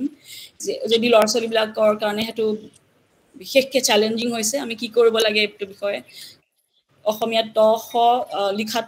কেইবাটাও ত আছে কেইবাটাও খ আছে কিন্তু তাৰ উচ্চাৰণৰ একেটাই সেইকাৰণে ল'ৰা ছোৱালীৰ কাৰণে এইবিলাক বস্তু বহুত চেলেঞ্জিং শিকা কাৰণ সিহঁতি লগতে বেলেগ বস্তু শিকিব লাগে আজিকালি কম্পিউটাৰ চায়েন্স আপোনাৰ আমি যিবিলাক বস্তু নিশিকিছিলোঁ আমাৰ বয়সত তেতিয়া তেওঁলোকে এইবিলাকো শিকিব লাগে আমি এইবিলাক কথা ভাবিব লাগে প্ৰযুক্তিয়ে কেনেকৈ আমাৰ ভৱিষ্যত প্ৰজন্মক সহায় কৰিব মোৰ এইটো এটা ডাঙৰ এটা সকলোলৈকে এটা বিনম্ৰ অনুৰোধ আমি এইটো কথাও ভাবো আহক প্ৰযুক্তি কেনেকৈ আমি ব্যৱহাৰ কৰোঁ ল'ৰা ছোৱালীৰ কাৰণে ভৱিষ্যত প্ৰজন্মৰ কাৰণে বৰ সুন্দৰ ইয়াৰ বিষয়ে বৰ ভাল লাগিলে বৰ সুন্দৰকে ক'লে ডক্টৰ শকুন্তলা মহন্ত বাইদেউ আপুনি গুৱাহাটী IITৰ পৰা আমাৰ লগত সংযোগ হৈ বহুখিনি কথা ক'লে আৰু অসমীয়া ভাষাৰ আমি জানো যে সংকটময় এটা সংকটত আছে আৰু খুব দুখ লাগে যেতিয়া মানে সৰু ল'ৰা ছোৱালীখিনিকে আমি দুখ দিওঁ যে তেওঁলোকে নোৱাৰে তেওঁলোকে নাজানে কিন্তু আচলতে গোটেই কথাখিনিতো আমাৰ অভিভাৱকসকলৰে কিন্তু তেওঁলোকৰ ওপৰতে আমি এক্সপেৰিমেণ্ট কৰোঁ বৰ দুখ লাগে কিন্তু আমি আশাবাদী অতি সোনকালে ভাল দিন আহিব আৰু আজিৰ যি অনুষ্ঠানত আমি প্ৰযুক্তি আৰু সাহিত্য দুইটা ক্ষেত্ৰৰে গোটেইখিনি জনা শুনা মানুহ আমাৰ মাজত আছে গতিকে আপোনাৰ কথাখিনি শুনিছে বুজিছে নিশ্চয় আমি কিবা ভাল ফল পাম বুলি আশা কৰিছো ভাল লাগিল বাইদেউ আকৌ লগ পাম আপুনি এনেকে ধন্যবাদ আমি শুভ্ৰজ্যোতি নেওগে কৈ আছিল তেওঁৰ কথাখিনি আমি কমপ্লিট কৰি লওঁ নেকি যদি আছে দুআষাৰ ক'ব পাৰে ডক্টৰ শুভ্ৰজ্যোতি নেওগ হয় ধন্যবাদ মই ভিডিঅ'টো অফ কৰি ৰাখিছোঁ মোৰ নিৰ্ভৰ কৰিছোঁ কাৰণে আচলতে মই ক'বলৈ বিচাৰিছিলোঁ কথা মোৰ বিষয়টো এইটোৱেই যে আমি আমাৰ যিমানখিনি ছপা পাঠ আছে অসমীয়া সাহিত্যৰ সেই ছপা পাঠখিনি যিমান পাৰি সোনকালে আমি ডিজিটাইজ কৰি ইউনিকোডেড ভাৰ্চন এটা কৰি আমি যাদৱপুৰ ইউনিভাৰ্চিটিৰ বিচিত্ৰাৰ নিচিনা এটা প্ৰকল্প যদি লৈ কাম কৰিব পাৰোঁ তেতিয়াহ'লে অসমীয়া ভাষা সাহিত্য অধ্যয়নটো অধিক সুচল হৈ পৰিব সেইটো এটা খুব ডাঙৰ কথা আমি সাহিত্যৰ মেটাডাটা প্ৰস্তুত কৰাটো এটা খুব ডাঙৰ কাম হৈছে OCRৰ কাৰণে আমি কাম কৰিব লাগে মিছলিডেবল টেক্সট আমি নিৰ্মাণ কৰিব লাগে যিমান পাৰি আচলতে ৰিজনেল লেংগুৱেজৰ ক্ষেত্ৰত এনেকুৱা ধৰণৰ কাম কিছুমান IIT দিল্লী IIT যোধপুৰৰ কিছুমান ফেকাল্টিয়ে কৰিবলৈ লৈছে বেংগলী ভাষা সাহিত্যৰ ক্ষেত্ৰত এনেকুৱা ধৰণৰ কাম হৈছে অলপতে দিল্লী IITৰ অৰ্জুন ঘোষৰ এটা প্ৰকল্পত তেওঁলোকে লিপিকাৰ নামৰ এটা OCR ডেভেলপমেণ্ট কৰিছে ৰিজনেল লেংগুৱেজৰ OCRৰ কাৰণে গতিকে এনেকুৱা ধৰণৰ কাম কিছুমান হৈছে গতিকে আমাৰ অসমীয়া সাহিত্যকো কিদৰে সমৃদ্ধ কৰিব পৰা যাব এইটো এটা চিন্তাৰ কথা আৰু আমাৰ বিভিন্ন ধৰণৰ ছফ্টৱেৰ ওলাইছে প্লেজাৰিজম চেকৰ কাৰণে বিভিন্ন ধৰণৰ ছফ্টৱেৰ ওলাইছে আঞ্চলিক ভাষাৰ গতিকে অসমীয়াৰো আমাৰ ভাল প্লেজাৰিজম চেকৰ কাৰণে ভাল ছফ্টৱেৰ কি হ'ব পাৰে এতিয়া বেংগলী ভাষাৰ কাৰণে প্লেজাৰিজম চেকৰ কাৰণে যেনেকে কপিলিকৰ দৰে খুব ভাল হৈছে তেনেকুৱা ধৰণৰ ছফ্টৱেৰ থকা খুব দৰকাৰী হৈ পৰিছে এনেকুৱা সময়ত গতিকে এইটো এটা অন্য এটা ডাঙৰ কথা মই ভাবো এইটো ক্ষেত্ৰত আমি কাম কৰাৰ দৰকাৰ আছে। আৰু লাষ্ট এটা কথা ক'ব বিচাৰিছো, সময় বহুত হৈছে, আৰু এটা ক'ব বিচাৰিছো, আমাৰ যিবোৰ বৰ্ণ ডিজিটেল টেক্সট বুলি আমি কৈছো, সেই বৰ্ণ ডিজিটেল টেক্সটবোৰৰ গ্ৰহণযোগ্যতা, আমাৰ সাহিত্যৰ বুৰঞ্জীত বৰ্ণ ডিজিটেল টেক্সটৰ গ্ৰহণযোগ্যতা কিমান বা কেনেকে একচেপ্ট কৰে, কেৱল ছপা পাঠৰ ওপৰতে আমাৰ হেৰিটো বেছি, গুৰুত্বটো বেছি হৈ আছে, বৰ্ণ ডিজিটেল টেক্সটক কেনেকে গ্ৰহণ কৰিব বা তাৰ মান্যতা সম্পৰ্কে বৌদ্ধিক মহলে কেনেদৰে ভাবে, সেইটো সম্পৰ্কেও কিন্তু ডাঙৰ কিছুমান কথা চিন্তা কৰাৰ সময় আহি পৰিছে। কিন্তু লগতে এটা কথা আমি দেখিছো যে যিবোৰ আমাৰ অসমীয়া ই জাৰ্নেল ওলাইছে, ইলেক্ট্ৰনিক জাৰ্নেল যিবোৰ ওলাইছে, সেই ইলেক্ট্ৰনিক জাৰ্নেলবোৰত যিবোৰ সাহিত্য প্ৰকাশ পাইছে সেইবোৰো কিন্তু যথেষ্ট মানসম্পন্ন, কিন্তু সাহিত্যৰ বুৰঞ্জীত স্থান দিব পৰাকে বৌদ্ধিক মহলে সেইবোৰ গ্ৰহণ কৰিছে নে, সেইটো এটা খুব চিন্তাৰ বিষয়, বিচাৰ্যৰ বিষয়। তেনেকুৱা ধৰণৰ কথাবোৰো আমি ভাবি চাবৰ হৈছে। গতিকে মই ভাবো অসমীয়া ভাষা সাহিত্যৰ কাৰণে এনেকুৱা ধৰণৰ কামবোৰ কৰাৰ খুব দৰকাৰ আছে। আৰু নিৰ্মলা মেনন এগৰাকী ডিজিটেল হিউমেনিটিজ ডেভেলপমেণ্টৰ ক্ষেত্ৰত ভাৰতত তেওঁ বিভিন্ন ধৰণৰ কাম কৰি আছে। তেওঁ অলপতে এটা কথা কৈছিলে যে ডিজিটেল মানৱিকীবিদ্যা সম্পৰ্কে, ডিজিটেল হিউমেনিটিজ সম্পৰ্কে আচলতে আমি বিদ্যায়তনিক পৰ্যায়ত সাৰস্বত যিটো পৰিমণ্ডল, সেই পৰিমণ্ডলটোত স্নাতক পৰ্যায়ৰ পৰাই সচেতন কৰি আমি যদি এটা পাঠ্যক্ৰম গঢ়ি তুলিব পাৰো, তেতিয়াহ'লে খুব কম সময়ৰ ভিতৰতে আঞ্চলিক ভাষাৰ যিবোৰ পাঠ, মই বৰ্ণ ডিজিটেল টেক্সটৰ কথা কোৱা নাই, আঞ্চলিক ভাষাৰ ছপাপুথিৰ যিবোৰ পাঠ, সেইবোৰক ডিজিটেল পাঠলৈ, ইউনিকেটেড টেক্সটলৈ পৰিণত কৰি অধ্যয়নক এটা নতুন মাত্ৰা প্ৰদান কৰিব পৰা যাব। Thank you. অশেষ ধন্যবাদ। এয়া আছিল ডক্টৰ শুভ্ৰজ্যোতি নেওগ, তেখেত তেজপুৰ বিশ্ববিদ্যালয়ৰ অসমীয়া বিভাগৰ অধ্যাপক, আৰু তেখেতে আমাক যথেষ্টখিনি গুৰুত্বপূৰ্ণ কথা আমাক জানিবলৈ দিলে। নিশ্চয় আমি এতিয়া তৃতীয় বিন্দুটোলৈ যাওঁ, নহয় জানো? হয়, আমি আজি বিষয়বস্তুৰ তৃতীয় বিন্দুটো হ'ল যে আমি ইতিমধ্যে আমি কেইজন ব্যক্তিৰ পৰা বৰ ধুনীয়াকৈ তেওঁলোকে কি সমস্যা আছে আৰু কি সুবিধা কৰিব পৰা যায় তাৰে বিষয়ে বৰ ধুনীয়াকৈ উপস্থাপন কৰিলে। আমাৰ লগত থকা যিখিনি প্ৰযুক্তিবিদ্যাৰ বিশিষ্ট ব্যক্তিসকল আছে তেওঁলোকেও ধৰক বহুখিনি কথা বুজি পাইছে চাগে। আৰু আমাৰ লগত বৰ্তমান আছে তেজপুৰ ইউনিভাৰ্চিটিৰে কম্পিউটাৰ চায়েন্স ইঞ্জিনিয়াৰিং ডিপাৰ্টমেণ্টৰ অধ্যাপক ডক্টৰ উৎপল শৰ্মাদেৱ। আমি তেখেতৰ পৰা দুআষাৰ শুনিব খুজিছোঁ। এই ইতিমধ্যে যিখিনি সমস্যাৰ কথা কৈছে বা যিখিনি ধৰক সুযোগ বা সুবিধাৰ কথা কৈছে, সেইখিনিত প্ৰযুক্তিয়ে কেনেদৰে সহায় কৰিব পাৰিব তাৰ বিষয়ে অলপ ডক্টৰ উৎপল শৰ্মাৰ পৰা জানিব বিচাৰিম। প্ৰথমতেই মই সকলোকে সুসন্ধ্যা জনাইছোঁ। আজিৰ এই সভাখনত অসমীয়া সাহিত্যৰ বিশিষ্ট ব্যক্তি কেইজনমানৰ উপস্থিতিত ময়ো থাকিব পাৰি সঁচাকৈ বৰ ভাল লাগিছে। তাৰোপৰিও শিক্ষা জগতৰ বা অন্যান্য জগতৰ অন্যান্য ক্ষেত্ৰৰ বিশিষ্ট লোকসকল, সাহিত্য অনুৰাগীসকলৰ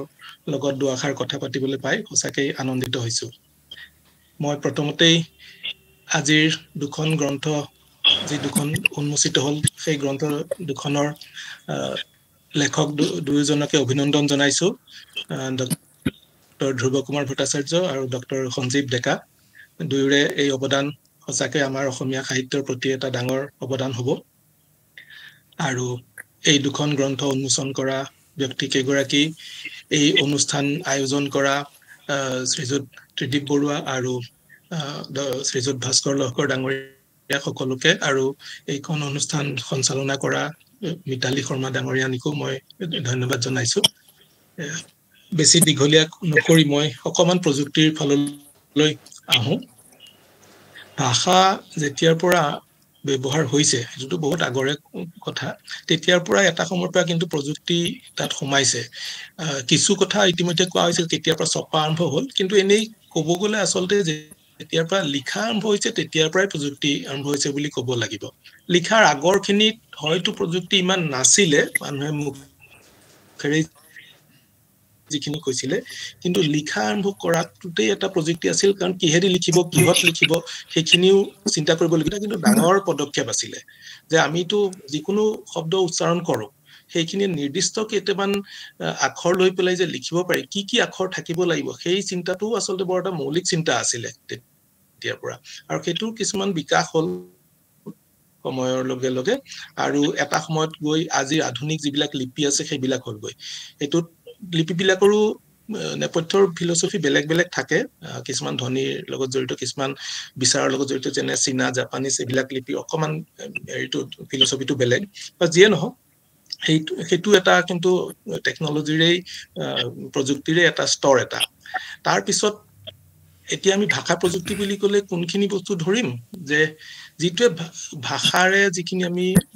সংযোগ কৰো সেইখিনিত সহায় কৰে গতিকে চাব গ'লে আমি যেতিয়া এটা মাইক ব্যৱহাৰ কৰিছো সেইটো এটা প্ৰযুক্তি তাৰ পিছত মানে লাউড স্পিকাৰ সেইটো এটা প্ৰযুক্তি তেনেকে বিভিন্ন স্তৰৰ পৰা আহিলে তাৰ পিছত ছপা প্ৰযুক্তিৰ কথা আহিলে এই ভাষাৰ ক্ষেত্ৰত এটা হৈছে আমি কেনেকে প্ৰযুক্তিৰ ক্ষেত্ৰত ভাষা প্ৰযুক্তিৰ ক্ষেত্ৰত ক'ব গ'লে কেনেকে আমি কন্টেন্ট সৃষ্টি কৰো সেইটো এটা আৰু কেনেকে আমি সেইবিলাক প্ৰচাৰ কৰো সেই প্ৰচাৰৰ ক্ষেত্ৰত সেই ধৰক মাইকৰ কথা ক'লো বা লিখি পেলাই যেটো আমি সংৰক্ষণ কৰি থওঁ সেইখিনিও দূৰলৈ পঠিয়াব পাৰি সেইটো এটা ভাষাৰ ক্ষেত্ৰত এটা সহায় কৰে সেইটোৱে সাহিত্যৰ কাৰণটো সেইটো খুবেই জৰুৰী যে কোনবাই সাহিত্য সৃষ্টি কৰিলে 10 জনে সেইখিনি পাব লাগিব সেইখিনি পঢ়িব পাব লাগিব সেই ক্ষেত্ৰতো সেই লিখিত ব্যৱস্থাটোৱে বহুতখিনি সহায় কৰে আৰু তাৰ পিছত প্ৰযুক্তিখিনিয়ে সেইখিনি বহুজনলৈ নিয়াত বেছি সহায় কৰিব ল'লে আৰু এতিয়া যেতিয়াৰ পৰা আমি টেলিফোনৰ কথা পাতিলো বা ৰেডিঅ'ৰ কথা পাতিলো সেইখিনি বেছি মানুহে এবাৰতে পাবলৈ সক্ষম হ'ল সেইটোৱে সাহিত্য প্ৰসাৰত নিশ্চয় বহুতখিনি অৱদান দিলে তাৰ পিছৰ পৰ্যায়ত কিন্তু সেইটো আৰু আগবাঢ়ি গ'ল যে সেই যেতিয়াৰ পৰা আমি কম্পিউটাৰ ব্যৱহাৰ কৰিব ল'লো তেতিয়া কিন্তু কেনেকে আমি কথাখিনি সংৰক্ষণ কৰো সেইটোতে কিন্তু এটা আমূল পৰিৱৰ্তন আহিল আৰু তাৰ পিছত কম্পিউটাৰ বা আধুনিক সংযোগ ব্যৱস্থাৰে যেতিয়া আমি প্ৰচাৰ কৰিব ল'লো সেইটো এটা ডাঙৰ কিন্তু পদক্ষেপ এটা হ'ল সেই ক্ষেত্ৰত যেনে ধৰক এতিয়া আমি বহুতে ইউনিকোডৰ কথা কওঁ এই আজিৰ আলোচনাটো সেইটো উল্লেখ কৰা হৈছে সেইটোনো কি তাৰ বাহিৰেও এটা সময়ত কৈছো যে কোৱা হ'ল আজিৰ যে এটা সময়লৈকে অসমীয়া 2005 বা 2008 চনলৈকে অসমীয়া বাতৰি কাগজ বিলাকত ইউনিকোড ব্যৱহাৰ হোৱা নাছিল কি ব্যৱহাৰ হৈছিল কেনেকে হৈছিল সেইটো এটা জানিবলগীয়া কথা মই চমুকে সেইটো কৈ থওঁ আমি যিবিলাক আখৰ দেখো কাগজত লিখো কম্পিউটাৰ এটাৰ ভিতৰত থওঁতে কিন্তু ঠিক সেই ছবিবিলাক নথওঁ সেইবিলাক তেনেকে থব পাৰি সেইটো এটা ইমেজ হিচাপে থব পাৰি কিন্তু আমি আচলতে তেনেকে নথওঁ সেই প্ৰত্যেকটো আখৰক একোটা নিৰ্দিষ্ট সংখ্যাৰে আমি ৰাখো গতিকে আমাৰ যদি যেনেকে ইংৰাজীত বোলে 26টা আখৰ আছে 26টা নিৰ্দিষ্ট সংখ্যাই এটা আখৰ বুজায় অসমীয়া যিমান কেইটা আখৰ আছে প্ৰত্যেকটো কাৰণে এটা সংখ্যা আৰু সংখ্যাবিলাক ৰাখো কাৰণ কম্পিউটাৰৰ ভিতৰত আচলতে সকলো তথ্য সংখ্যা হিচাপেই থাকে গতিকে আমাৰ লেখনি বিলাকো সংখ্যা হিচাপে থাকে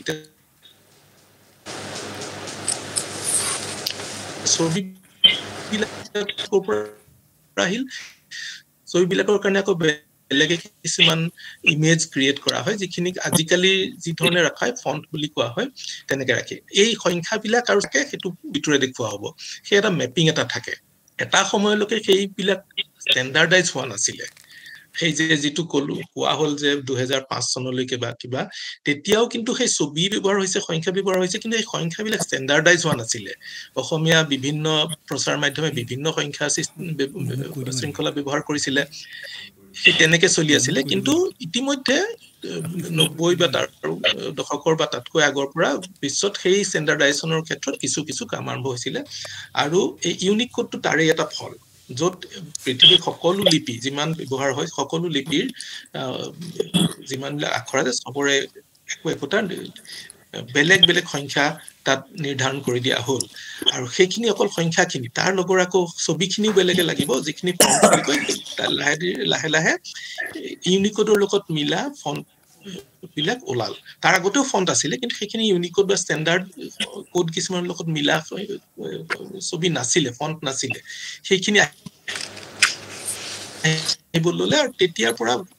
এতিয়া যিবিলাক আমাৰ ছফটৱেৰ আছে ইউনিকোডৰ যদি কন্টেন্ট পাই সহজ ধুনীয়াকে দেখুৱাব পাৰি আৰু আমি ইচ্ছা কৰিলে বেলেগ বেলেগ ফন্ট একেখিনি কথা বেলেগ বেলেগ ফন্টতো চাব পৰা হলো এইখিনি হৈছে কেনেকে আমি দেখো আৰু কেনেকে আমি সংৰক্ষণ কৰো লগতে যিখিনি কমিউনিকেশ্যন টেকনলজি হ'ল ইন্টাৰনেটৰ আৰম্ভণিৰ পৰা এতিয়ালৈকে সেইটোৱে কিন্তু এই সাহিত্য প্ৰসাৰত কিন্তু বহুত বৰঙণি দিলে নহলে অসমীয়াৰ নিচিনা এটা মাইনৰিটি লেংগুৱেজৰ কাৰণে এইটো এটা সঁচাকে ডাঙৰ প্ৰত্যাহ্বান আছিলে কাৰণ ভাষা এটাৰ ক্ৰমবিকাশত এটা গুৰুত্বপূৰ্ণ দিশ হৈছে অল্টাৰনেটিভ ভাষা বিকল্প ভাষা কি আছে মানুহৰ মাজত সেই বিকল্প আগতে সিমান নাছিলে আজিকালি বহুত বিকল্প আছে এতিয়া আগতে অসমৰ ল'ৰা এজনে অসমীয়া ভাষাটোৱে জানিলে হৈ যায় এতিয়াতো তেওঁ ল'ৰাজন বাহিৰলৈকো যাব ব্যক্তিজন বাহিৰলৈকো যাব গতিকে বেলেগ ভাষাৰ ব্যৱহাৰ আহিল এই বেলেগ ভাষা শিকোতে অসমীয়াৰ প্ৰাধান্যটো হয়তো কমি গ'ল সেইবিলাক কথা আছিল আৰু সেই তেনেকুৱা হোৱাত হয় কি মাইনৰিটি লেংগুৱেজ বিলাকে বৰ ভুগিবলগীয়া হয় সেইটো এটা সমস্যা আহিছিলে কিন্তু এই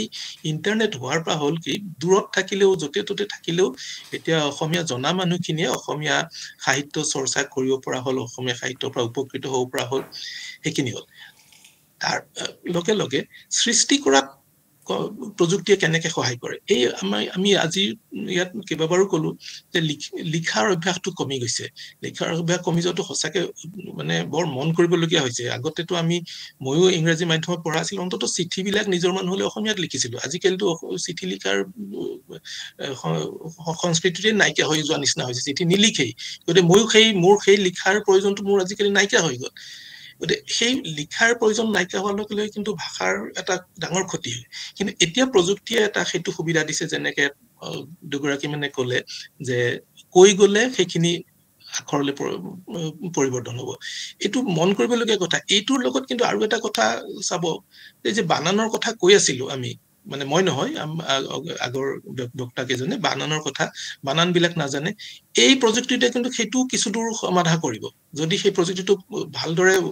উদ্ভাৱন হয় তেতিয়া কি হ'ব আমি যিটো শব্দ কম তাৰ কিন্তু শুদ্ধ বানানটোৱেই তাত ওলাব গতিকে প্ৰযুক্তিয়ে সেইটো এটা সহায় কৰিব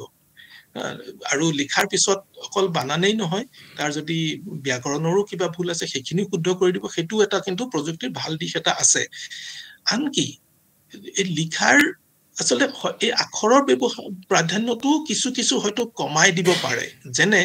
এই যে মই ক'লো চিঠি লিখাৰ হেৰিটো নাইকিয়া হ'ল কি কৰোঁ আমি ফোন কৰোঁ তাৰমানে সেই লিখা ৰূপটো নাইকিয়া হৈ গৈছে আমি সাধাৰণ যিটো আমাৰ কমিউনিকেশ্যন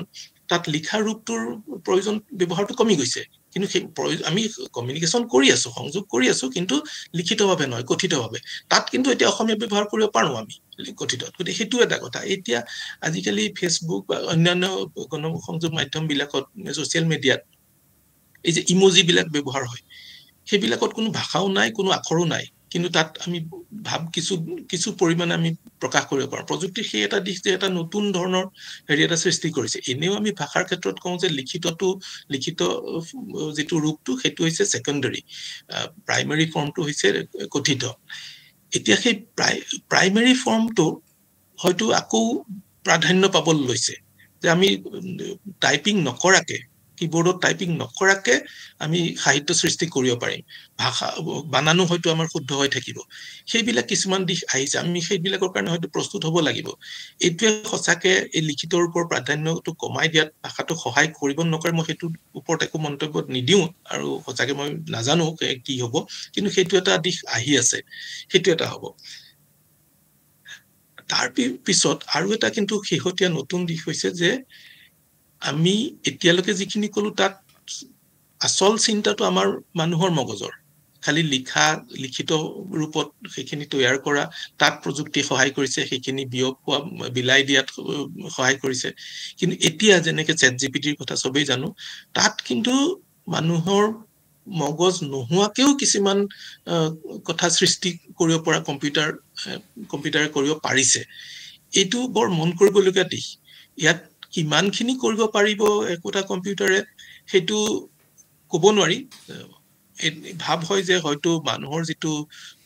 স্তৰ চিন্তাৰ সিমানখিনি হয়তো কম্পিউটাৰ নাপাব পাৰে আনকি এজনে এসময়ত এবাৰ এটা কৈছিলে যে আমাৰ যিটো সাইকোলজিক্যাল সাপোৰ্ট দিয়ে এজন বন্ধুৱে সেইটো কম্পিউটাৰে দিব পাৰিব জানো চিধা চিধি নোৱাৰি বুলি ক'বলৈও দিগদাৰ কাৰণ একোটা পৰিস্থিতিত এজন বন্ধুৱে যিটো সাইকোলজিক্যাল সাপোৰ্ট দিয়ে তাৰ মানে কি দিয়ে সাইকোলজিক্যাল সাপোর্ট দিয়ে বুলি যে কওঁ কি দিয়ে নো সেই বন্ধুজনে কিছুমান আমাক সাপোর্ট কৰা কথা কয় সেই কথাখিনি যদি কম্পিউটাৰ এটাই ক'ব পাৰে তেতিয়ালটো প্ৰায় একেই ধৰণৰে হ'ল গতিকে সেই তেনেকুৱা ক্ষেত্ৰতো কিন্তু কম্পিউটাৰ আহি যাব এতিয়াতো জেনাৰেটিভ এআই বুলি যেটো কয় সেইটো ছবিও আমি বিচৰা ধৰণৰ ছবিও নতুনকৈ আঁকি দিয়ে কবিতাও লিখি দিয়ে গৱেষণা পত্ৰও লিখি দিব পাৰে তাত আকৌ সেই প্লেজিয়াৰিজমৰ কথাটো নিশ্চয় আহিব সেই দিশবিলাকো আছে গতিকে সেই আঞ্চলিক ভাষাবিলাকৰ কাৰণে সেইখিনি কৰিলে আমাৰ ভাষাৰ গৱেষণাৰ ভাষা প্ৰযুক্তি গৱেষণাত বহুতখিনি সহায় হ'ব আৰু এই ডিক্টেশ্যন সিস্টেমৰ বিষয়ে হয়তো আজি যদি ইয়াত উপস্থিত আছে সংগমিত্ৰা নাথে কিছু হয়তো আমাক ক'ব পাৰে এতিয়াৰ পৰ্যায় কেনেকুৱা হৈছে মই এইখিনি কৈ মোৰ বক্তব্যখিনি সামৰিছো ধন্যবাদ ধন্যবাদ উৎপলদা অশেষ ধন্যবাদ আপোনাৰ বহুমূলীয়া সময়কণ আমাক দিলে আৰু বহু কথাই আমাক জানিব দিলে আপোনাক অশেষ ধন্যবাদ জনালো বৰ্তমান আমি এইখিনি জাস্ট যিখিনি কথা হ'ল সেইখিনি এটা কনক্লুজন এটা মই ডক্টৰ ধ্ৰুৱ কুমাৰ ভট্টাচাৰ্যক অলপ কৰিব দিম কনক্লুড কৰিব দিম তাৰপিছত আমি শলাগৰ শৰাই ল'ম আৰু আমি শেষ কৰিম হয় ধন্যবাদ এটা সুন্দৰ আলোচনাত ভাগ ল'বলৈ পাই মই নিজকে আনন্দিত অনুভৱ কৰিছোঁ হয় এইটো এটা অত্যন্ত আমাৰ বাবে অতি জৰুৰী বিষয়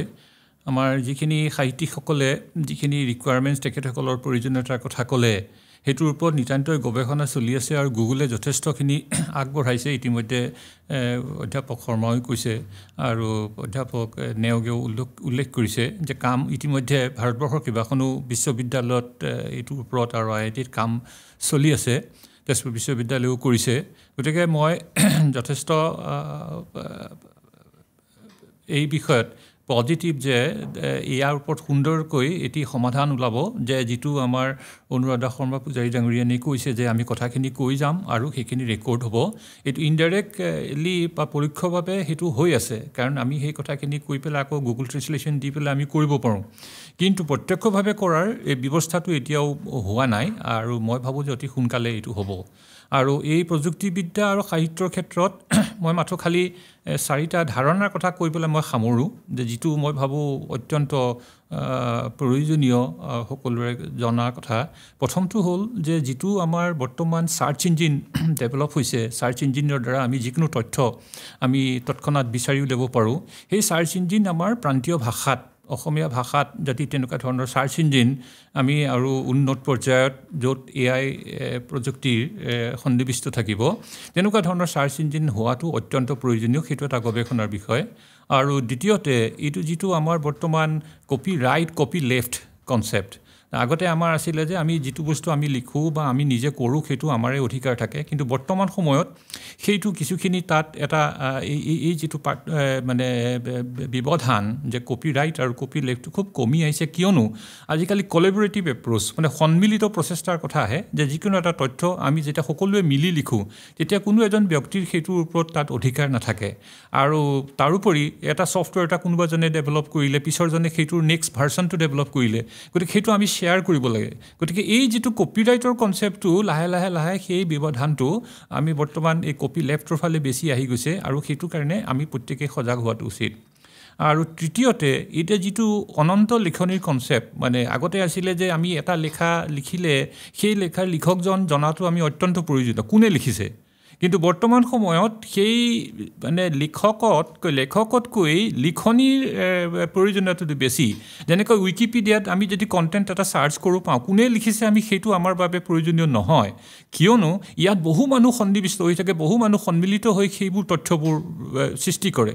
গতিকে সেইকাৰণে এই নতুন নতুন এই কনচেপ্টবিলাক ধাৰণাবিলাক আমাক তথ্য প্ৰযুক্তিবিদ্যাই দিছে সাহিত্যিকসকলৰ বাবে গতিকে এই আমি ধাৰণাবিলাক সকলোৱে ল'ব লাগিব আৰু যিটো ডিজিটেল হিউমেনিটি আমি যিটো অলপ আগতে কৈ থৈ গ'ল সুব্ৰজ্যোতি নেওগে সেই পাঠ্যক্ৰমটো আমি আৰম্ভ কৰিছোঁ বহু বিশ্ববিদ্যালয়তে আৰম্ভ হৈছে আমাৰ ল'ৰা ছোৱালীবিলাকক যিবিলাক হিউমেনিটি ল'ৰা ছোৱালী বা আমাৰ সাহিত্যৰ ল'ৰা ছোৱালী তেওঁলোকে সেই পাঠ্যক্ৰমৰ জৰিয়তে ভৱিষ্যতে এই প্ৰযুক্তিবিদ্যাক সাৱটি ল'ব লৈ পেলাই উন্নত সাহিত্য সৃষ্টিত সহায় কৰিব তো ইয়াকে কৈ মই মোৰ বক্তব্য সামৰিলোঁ আৰু এইটো যথেষ্ট আমি মূল্যৱান আলোচনা হৈছে আৰু আগলৈ এনেকুৱা আলোচনা হ'ব বুলি মই আশা ৰাখিলোঁ অতি সুন্দৰ বক্তৃতা আগবঢ়ালে আৰু আমি আশাবাদী আগলৈ আজি হয়তো আমাৰ সকলোখিনি আলোচনা হোৱা নাই আগলৈ থাকিম আগলৈ আমি লগ পাওঁ কিন্তু এটা কথা ইয়াতে এটা সফলতা পোৱা বুলি ক'ব লাগিব যে আমি বিচাৰিছিলোঁ যে প্ৰযুক্তি আৰু সাহিত্যৰ পথাৰখন দুয়ো একেলগে এটা ঠাইত মিলিত হওক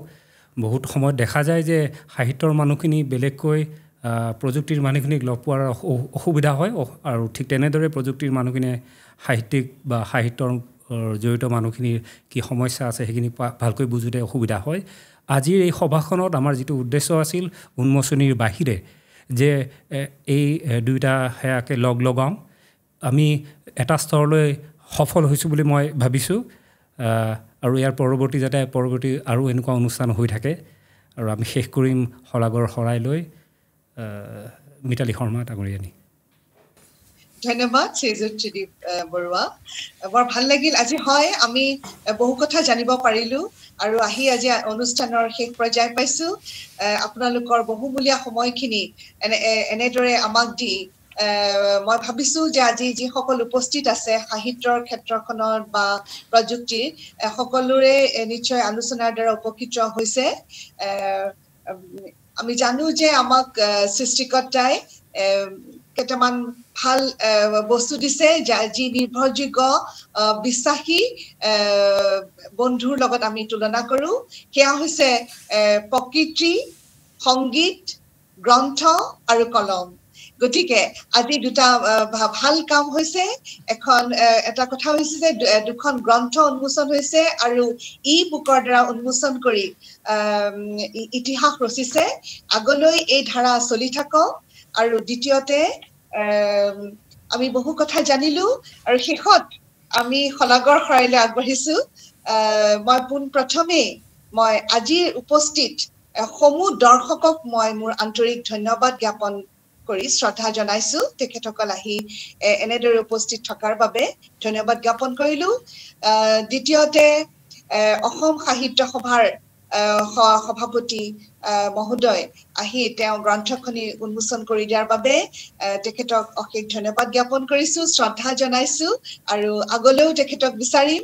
তেখেতৰ দিহা পৰামৰ্শ আমাক লাগিব তেখেতক ধন্যবাদ জনাইছোঁ আৰু সুস্বাস্থ্য কামনা কৰিছোঁ দ্বিতীয়তে সদৌ অসম লেখিকা সমাৰোহ সমিতিৰ পৰা আমাৰ শ্ৰদ্ধাৰ সভানেত্ৰী মহোদয়া সুবৰ্ণ শইকীয়া বৰদলৈ বাইদেউ আহি গ্ৰন্থখন উন্মোচন কৰি দিয়াৰ বাবে তেখেতক শ্ৰদ্ধা জনাই ধন্যবাদ জ্ঞাপন কৰিছোঁ তৃতীয়তে আমাৰ সকলোৰে মৰমৰ অতি শ্ৰদ্ধাৰ আমাৰ অনুৰাধা শৰ্মা পূজাৰী বাইদেউ এনেদৰে মানে গুগল মিটৰ যোগেদি বাইদেউক দেখা পাই অতি আনন্দিত হৈছোঁ আৰু বাইদেউৰ যি সাহিত্যৰ প্ৰযুক্তিৰ ওপৰত মন্তব্য আগবঢ়ালে সেই মন্তব্য সঁচাই আমাক সকলোকে কামত দিব বাইদেউক অশেষ ধন্যবাদ জ্ঞাপন কৰিছোঁ আৰু সুস্বাস্থ্য কামনা কৰিছোঁ ইয়াৰ পিছত আমি আমাৰ গ্ৰন্থকাৰ দুয়োগৰাকীলৈ শ্ৰদ্ধা জনাইছোঁ আৰু অভিনন্দন জ্ঞাপন কৰিছোঁ শ্ৰীযুত ডক্টৰ ধ্ৰুৱ কুমাৰ ভট্টাচাৰ্য আৰু ডক্টৰ সঞ্জীৱ কুমাৰ ডেকা তেখেত দুয়োগৰাকী সন্মানীয় ব্যক্তিলৈ আমাৰ শ্ৰদ্ধা জ্ঞাপন কৰি ধন্যবাদ জ্ঞাপন কৰিছোঁ শলাগৰ শৰাই আগবঢ়াইছোঁ